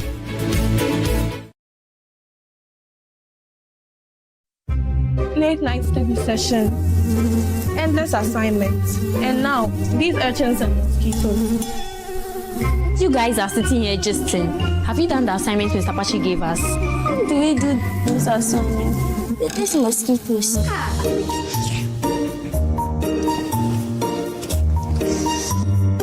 Let me quickly upload this and deal with these mosquitoes. See miracle. Abro mosquito spray. Solution to keep your home mosquito free. Mom, this is what I call a good night's sleep. Oh yes, baby. With Abra Mosquito Spray, you get to sleep comfortably and wake up refreshed. Marketed and distributed by Kosharish Ghana Limited, number 5 Spintex Road, Accra, Ghana. Please call 0243-690-066. Abra Mosquito Spray. One blast, total protection.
Drive EVGH was built on a simple idea that driving can be better.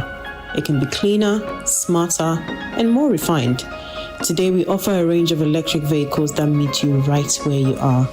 From luxury models that deliver power and prestige to everyday vehicles designed for practical, intelligent mobility.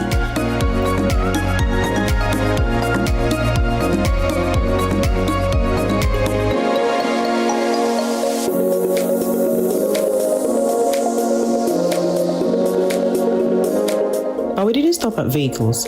We built X-Charge EV network to ensure charging is accessible, reliable, and efficient. In a dedicated service center designed specifically for electric vehicles because expertise matters. This is how the future becomes reality. Drive EV Ghana, we're leading the shift.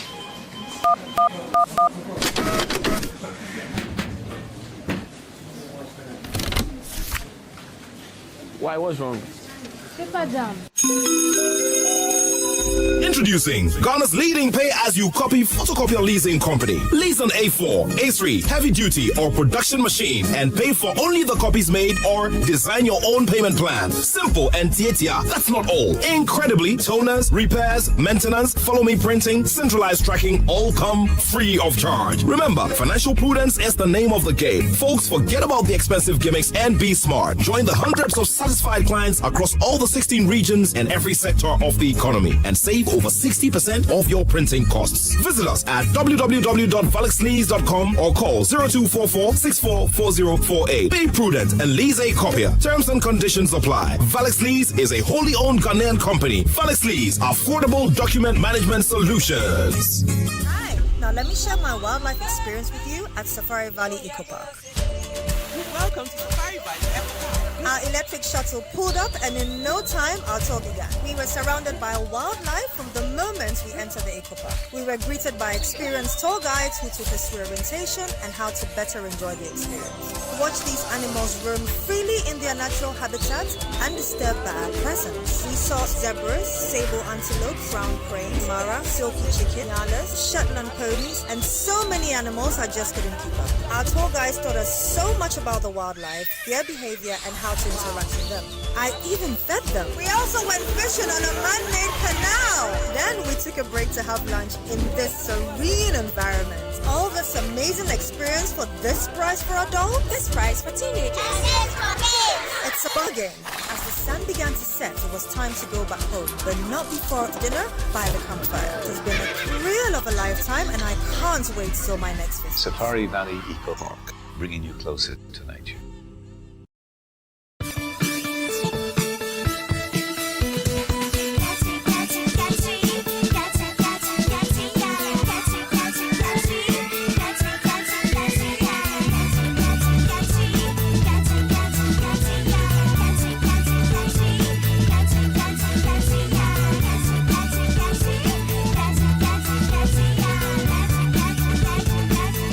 Day by Day exists in lotion, cream, soap, and more. Day by Day has 4 fragrance range.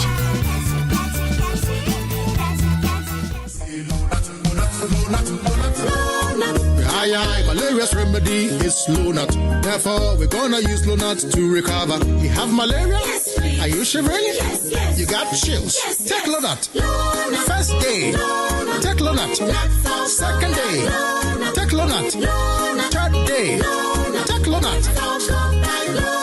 That's all. Lonat scatter malaria. Lonat scatter malaria. This advert is FDA approved.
From the heart of Africa we stand, building dreams across the land. Every step we dey your side, helping you rise, taking you higher. Strong as a group, close as a partner. Bank of Africa lifting you higher. African Bank with global reach. BOA make your future glow. Strong as a group, close as a partner. Bank of Africa lifting you higher. African Bank with global reach. BOA make your future glow. BOA, we go there for you night and day. Strong as a group, close as a partner. Bank of Africa lifting you higher. Bank of Africa, as strong as a group, as close as a partner. In my line of work, a confident smile is everything. Kel Charcoal toothpaste keeps me on top of my game and ensures my smile is always radiant and bright. With the tiring nature of my job, we spend several hours under the scorching sun. To keep our teeth white and our breath fresh all the time, we use none other than Kel Charcoal toothpaste. Kel Charcoal toothpaste. You're on a Kessie and in a kit one. Samayo kendini ehu behia se metwa sapapadia to ama me manfo Kel Charcoal's natural ingredients eno ene bɔ me se ho ban e ma ne sren ne sanso mama hotoso e wo bedwam. Kel Charcoal toothpaste. Choose Kel Charcoal toothpaste for anti-cavity, whiter teeth, and fresher breath all day. Available in 80 gram and 150 gram. Grab yours today. Kel, happy smile. This advert is FDA approved.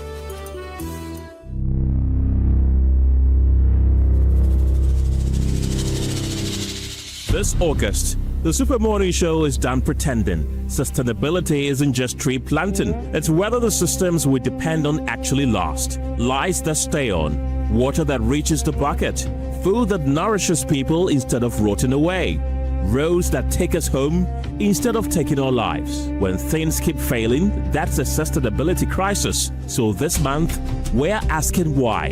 Why land guards still run our neighborhoods? Why food rots in bins while our neighbors sleep hungry?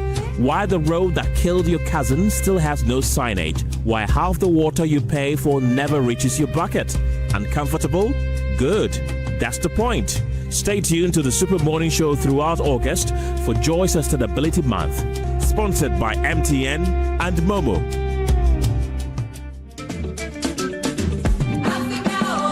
Something big is coming. The Republic Bank Joy News Habitat Fair 2026. Change is here. Get ready for the Republic Bank Joy News Habitat Fair 2026. Your gateway to home ownership and exciting property opportunity. But first, don't miss our mini fair at the Achimota Mall, happening on Friday 21st to Sunday 23rd August 2026. Come and explore amazing offers, connect with industry experts, and take the step towards owning your dream home. For sponsorship and exhibition, call Selassie on 0233-233-444. The Republic Bank Joy News Habitat Fair is in partnership with Republic Bank. We are the one for you. And powered by Drive EVGH, drive into a sustainable future.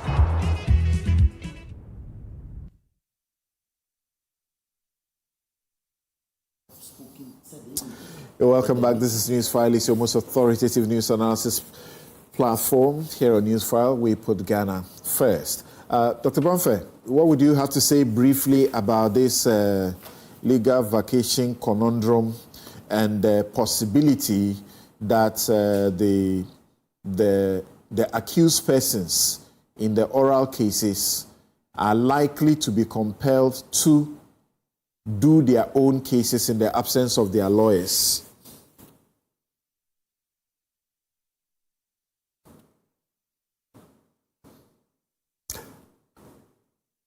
Hello, Dr. Bonfe. Are you with us? Okay. Okay, thank you very much. Now, it's difficult when I say I want a minute or two. You guys have a difficulty giving me a minute or two. My question is,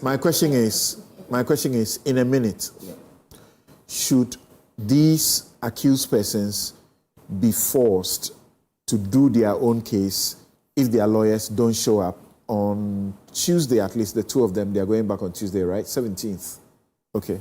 What do you say? The great Chachu Chikata was compelled to do his own case in court in the absence of his lawyer. Well, he is a lawyer. Yes. So, you see, the point I've been making is that as a client, you have the right to choose your lawyer. If your lawyer is not available during legal vacation, but the courts are sitting and you have summons, please do the needful. That's all I'll say. Okay. Now, if they have to go for new lawyers, can you imagine what will happen? Absolutely. That is why. Yeah, that is why we say the new lawyers will be giving time. Yeah, the court is a reasonable court. Almost at the same time. You see, the court is a reasonable court. The court will appreciate the peculiar circumstances of the accused person and grant some leverage. That I recognize that you have a new lawyer. So let me give you, say, a week or two for the new lawyer to regularize his presence in the matter, get the proceedings, study it, and come back. The court will always do that. But why must the court go on at all costs during the vacation for these cases? The court is not going on at all courts. The presiding judge is the one who has the warrant to hear all cases. He decides that when vacation ends, my vacation as a judge is only available from about October ending to November to December. That is when others are calling regular court time. So what you deem regular court time, I am not available as a presider of the court to adjudicate the matters. So it's a judgment call. Are these the only cases that those judges have in their courts? I don't have the data, but it can absolutely not be correct. Okay. But do you find that as the cases are being called, these are the only cases that are being called in those courts from the information we have? So even though they have a general warrant, like all other judges, their courts appear to be calling only oral cases and then closing for the day. I'll be damned. Because you see, the vacation courts don't sit for long hours. Normally they do 3 hours.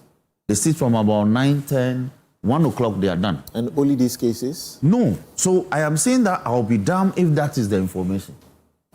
I'll be damned. The journalists who have covered, the journalists who have covered have told us that they enter the court and the only case that is called is this cases, and then they get adjourned and the court rises. Sometimes the journalists don't convey the truer facts. So a search, you see, as lawyers, that's what you do.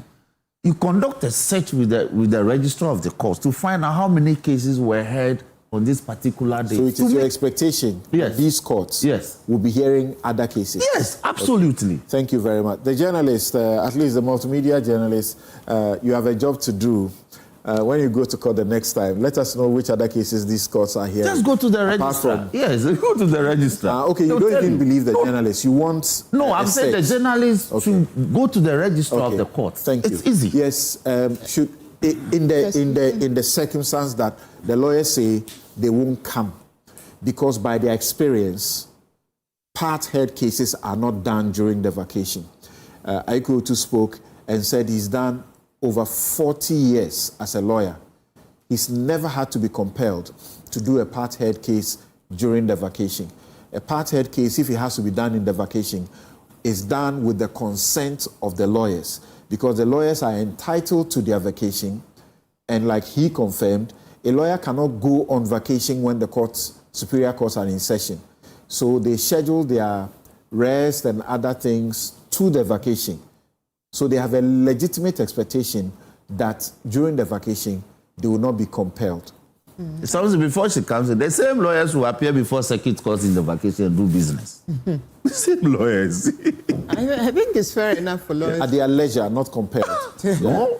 To expect to have, some downtime in the course of the year. And in Ghana, the profession has been structured in such a way. So my final question is, in a minute, what do you say? Should the accused persons, because they have been told that the next agenda date, which is 17th, those who have appeared so far, if they don't come with their lawyers, they will do the cases by themselves. Well, okay, let me wrap up in a minute then. They can represent themselves. I mean, that's a right that everyone has, or you have a lawyer of your choice. And the Supreme Court has held that a lawyer of your choice does not mean that the proceedings must always wait for one particular lawyer who knowingly chooses to be absent, because if we get down that lane, it could just mess things up. All right. So, I guess that's less than 1 minute. Right. So in a minute, Nana, you are ready that this should happen and the accused person should represent themselves?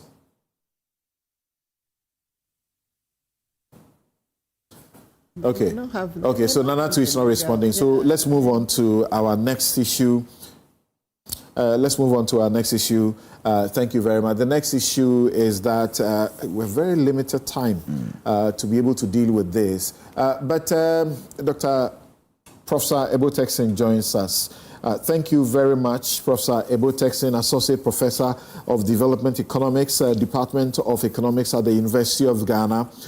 This debate over Goldbod losses, Abnase Asare wades in, and then Joy News fact checks her, and her claims are false that the Goldbod has made the losses that she claims, and that she misunderstands the IMF's position on these matters. The Goldbod CEO has been very categorical that no such losses can be said to have been made.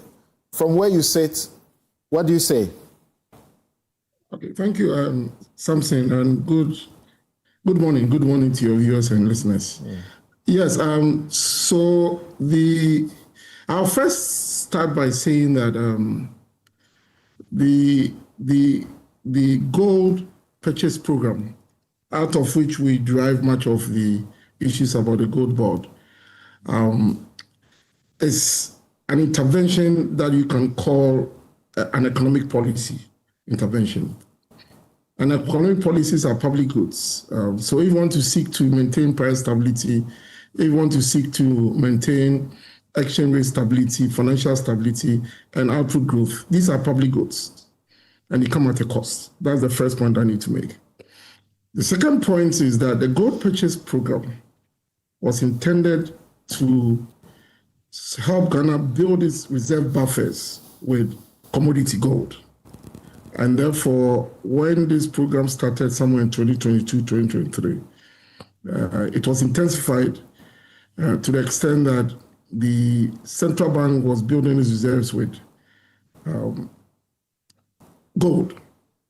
Now, the whole transactions from how the central bank conducts that business is that the PMMC, or now Goldbod, by default would purchase the gold, especially with the ASM gold that was formerly being smuggled out of the system, to offer a competitive price. So Goldbod offers the Forex Bureau rates, the purchase of the gold at close to the international world prices.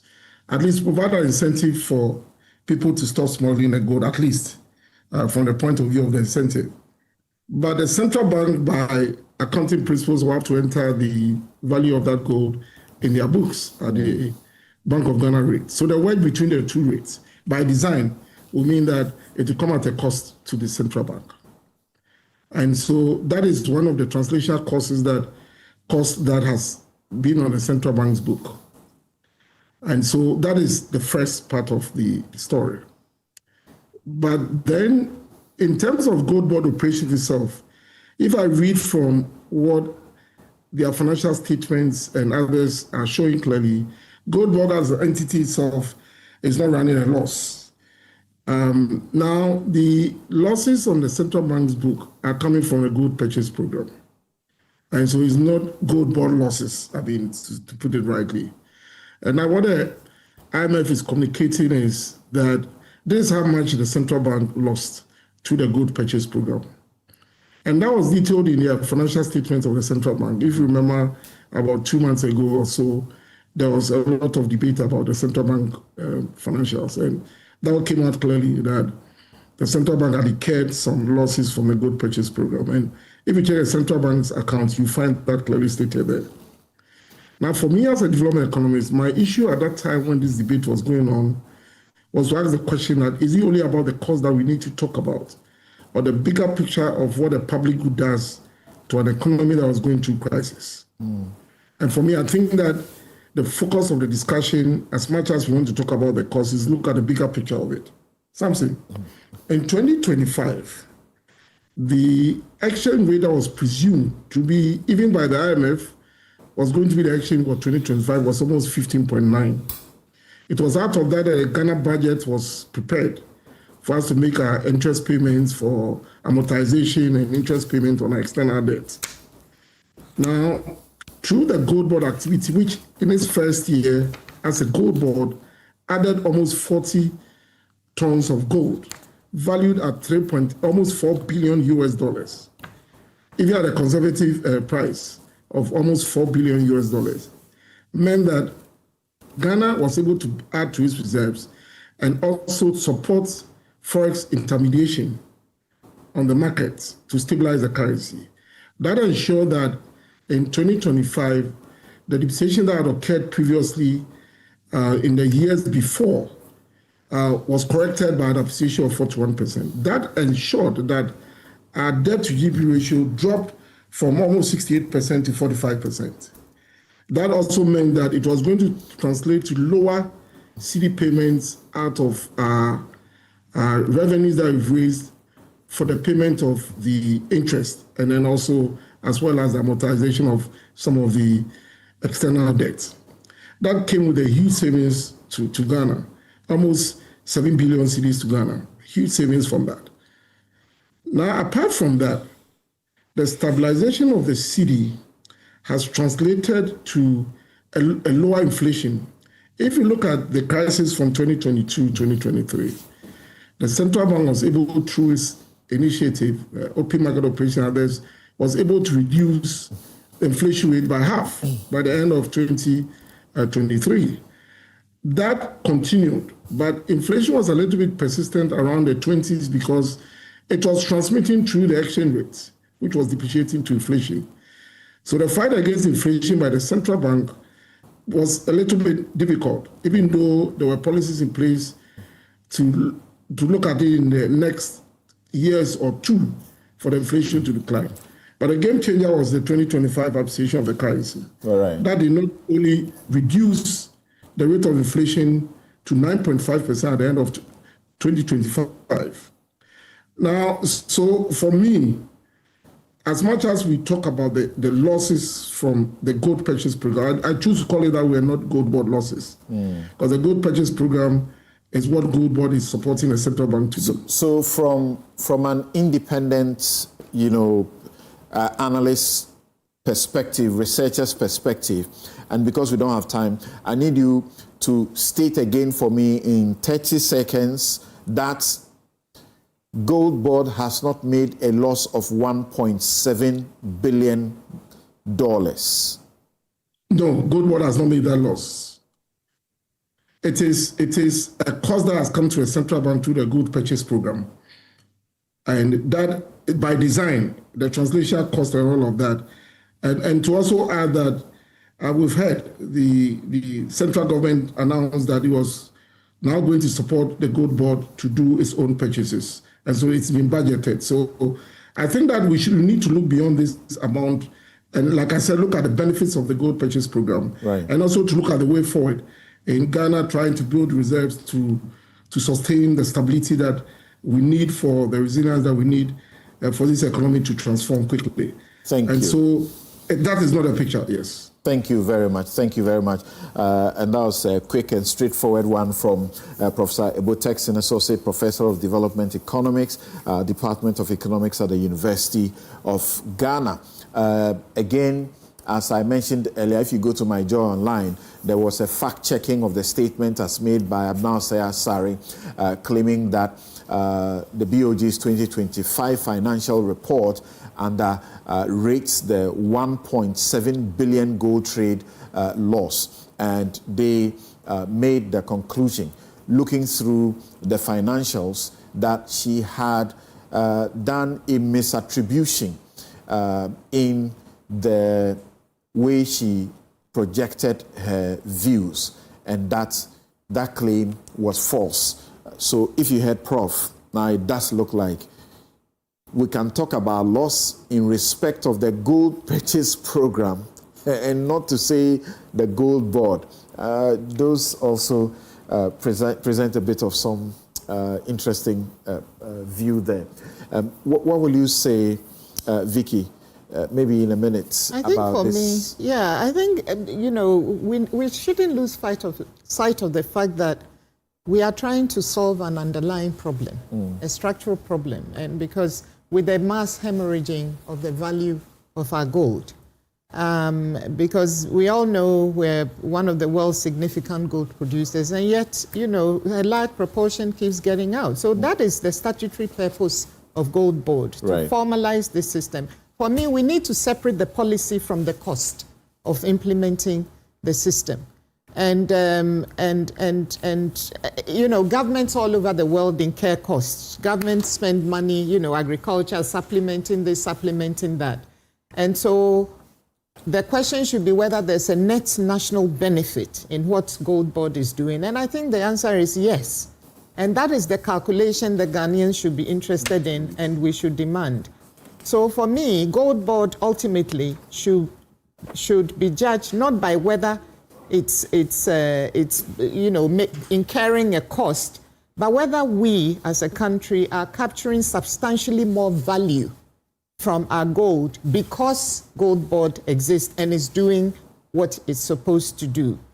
I don't think these debates about, just having a go at Goldbod, I don't find them helpful at all. Okay.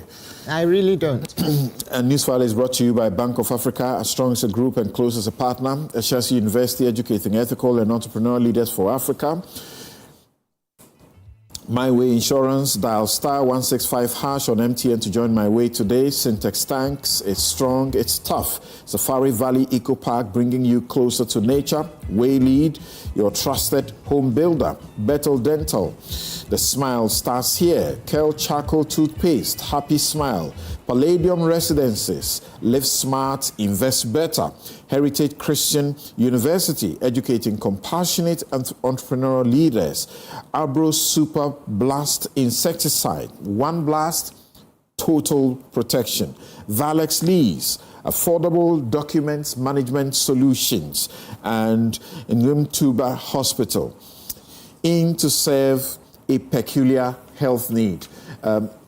Our time is literally gone, but you live in Tema, right? What's happening with Goldbod? Okay. Essentially, the MPP's problem is that they are treating the cost paid to agents by the principal as a loss. As a loss, when it's supposed to be as operational cost, approved by Parliament in our fees and charges. It's the same things that PMMC at the time was doing with Asanska, with red sapphire, and all.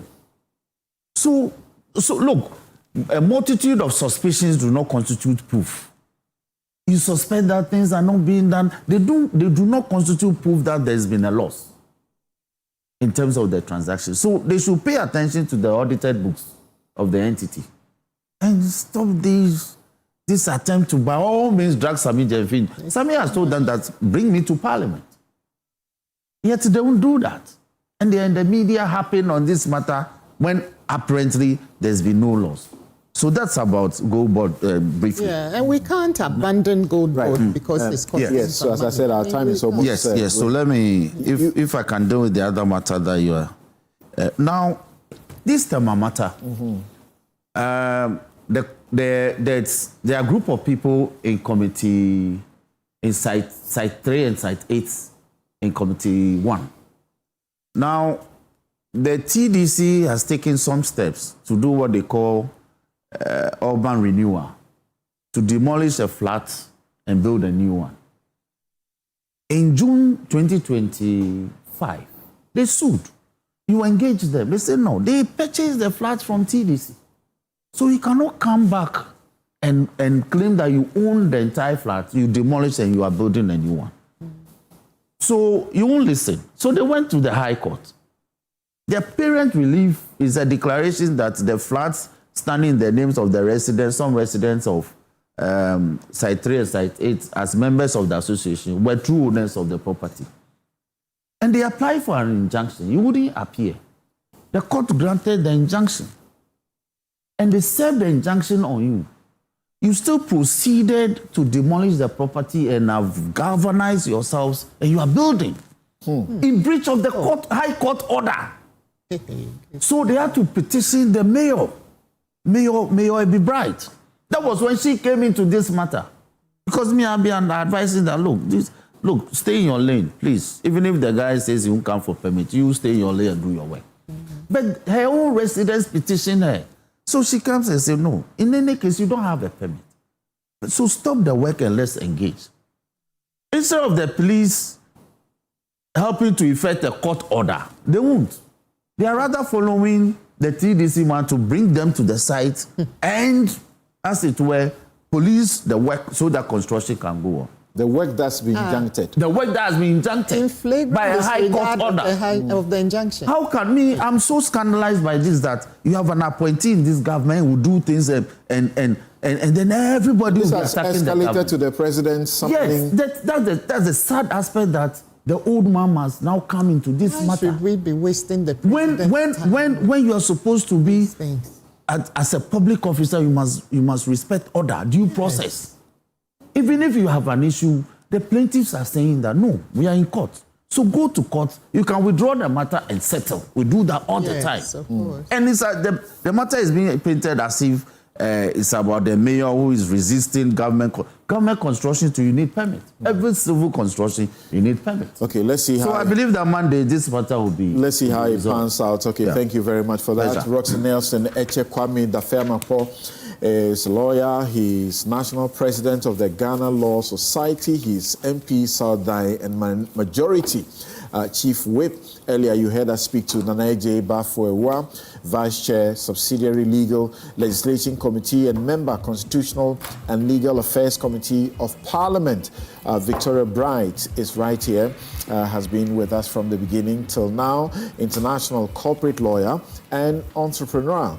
James Kobna Bonfair Jr., CEO Census and lecturer UPSA, was with us, left us in the middle of it. Ben Boachi also joined us with the AXA matter. He's Executive Director, Africa Center for Energy Policy.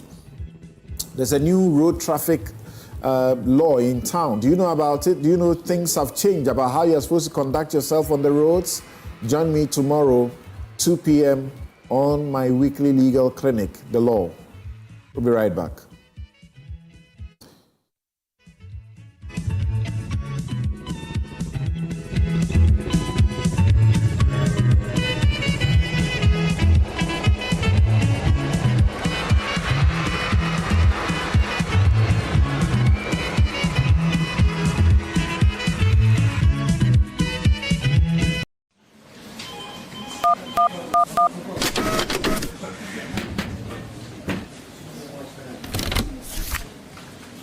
Why? What's wrong? Paper jam. Introducing Ghana's leading pay-as-you-copy photocopier leasing company. Lease an A4, A3, heavy-duty or production machine and pay for only the copies made or design your own payment plan. Simple and tietia. That's not all. Incredibly, toners, repairs, maintenance, follow-me printing, centralized tracking all come free of charge. Remember, financial prudence is the name of the game. Folks, forget about the expensive gimmicks and be smart. Join the hundreds of satisfied clients across all the 16 regions and every sector of the economy and save over 60% of your printing costs. Visit us at www.valexlease.com or call 0244-644048. Be prudent and lease a copier. Terms and conditions apply. Valex Lease is a wholly owned Ghanaian company. Valex Lease, affordable document management solutions. Palladium Residences in Achimota isn't just an address. It's the home you truly earned. Secure your place with just a 10% deposit and choose from beautifully designed modern apartments or spacious townhouses built for everyday comfort. This is more than a building. It's a vibrant, curated community with a clubhouse, state-of-the-art gym, and an on-site hotel, all at ABC Junction, minutes from Achimota Mall. Enjoy city energy while retreating to your private sanctuary. Call now to reserve your unit and benefit from limited launch incentives, including priority unit selection, executive pricing, and flexible payment options available. Don't miss the chance to pick the best homes. Book your private site visit today. Call 050-9823-424. Palladium Residences. Live smart, invest better.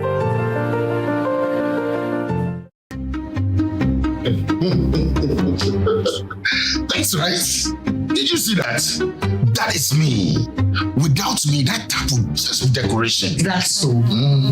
So when the water comes, where exactly is it waiting? Pipe. I also didn't see any bedroom no. Me tank. Me na me kura. At least I move water. And I keep it safe. Without me, nothing flows. What's happening? I bring the life. I preserve it. Hey, why is the water going on and off like this?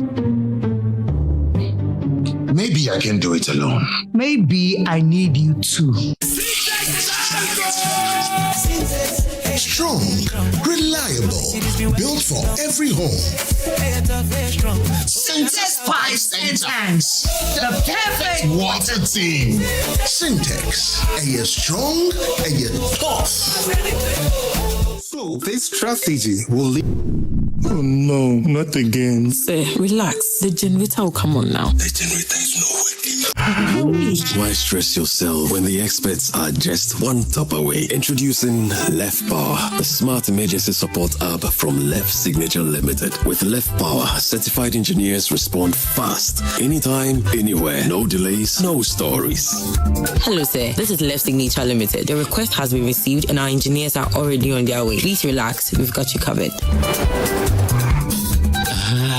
This is professional. Every Left expert is certified, verified, and can be tracked in real time. Oh, you'll know they're coming before they even arrive. From electrical engineering and solar power systems to data center management, cloud services, smart automation, and software development, Left Signature delivers excellence, fast, reliable, and professional. Left Power. Your solution is just one tap away. Available on Play Store and App Store. Drive EVGH was built on a simple idea that driving can be better. It can be cleaner, smarter, and more refined.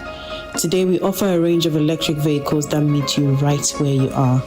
From luxury models that deliver power and prestige to everyday vehicles designed for practical, intelligent mobility.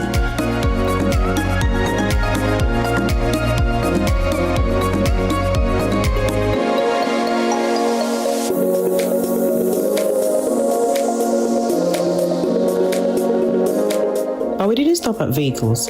We built X-Charge EV network to ensure charging is accessible, reliable, and efficient.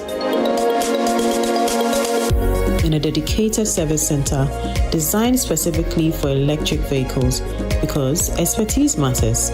This is how the future becomes reality. Drive EV Ghana, we're leading the ship. Now let me share my wildlife experience with you at Safari Valley Eco Park. Welcome to Safari Valley.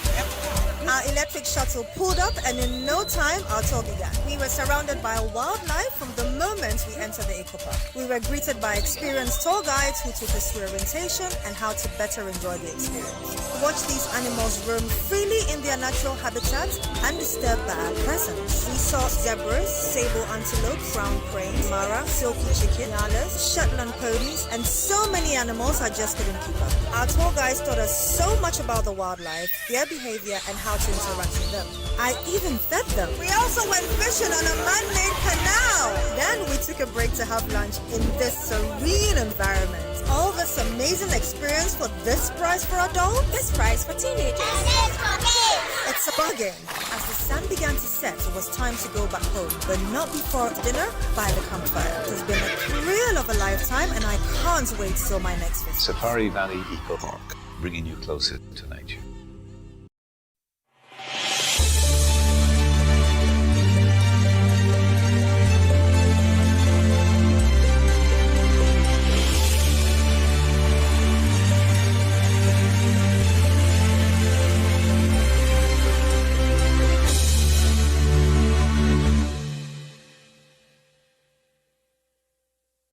Good afternoon and welcome to The Sages. And on The Sages, we speak to eminent Africans. Eminent Africans who've lived through this continent, have experienced the continent, some having international experience, and they share their perspectives about the African continent and how they believe the African continent can be transformed. Last week, we began a conversation with Professor Abdoulaye Keita, originally from Mali-based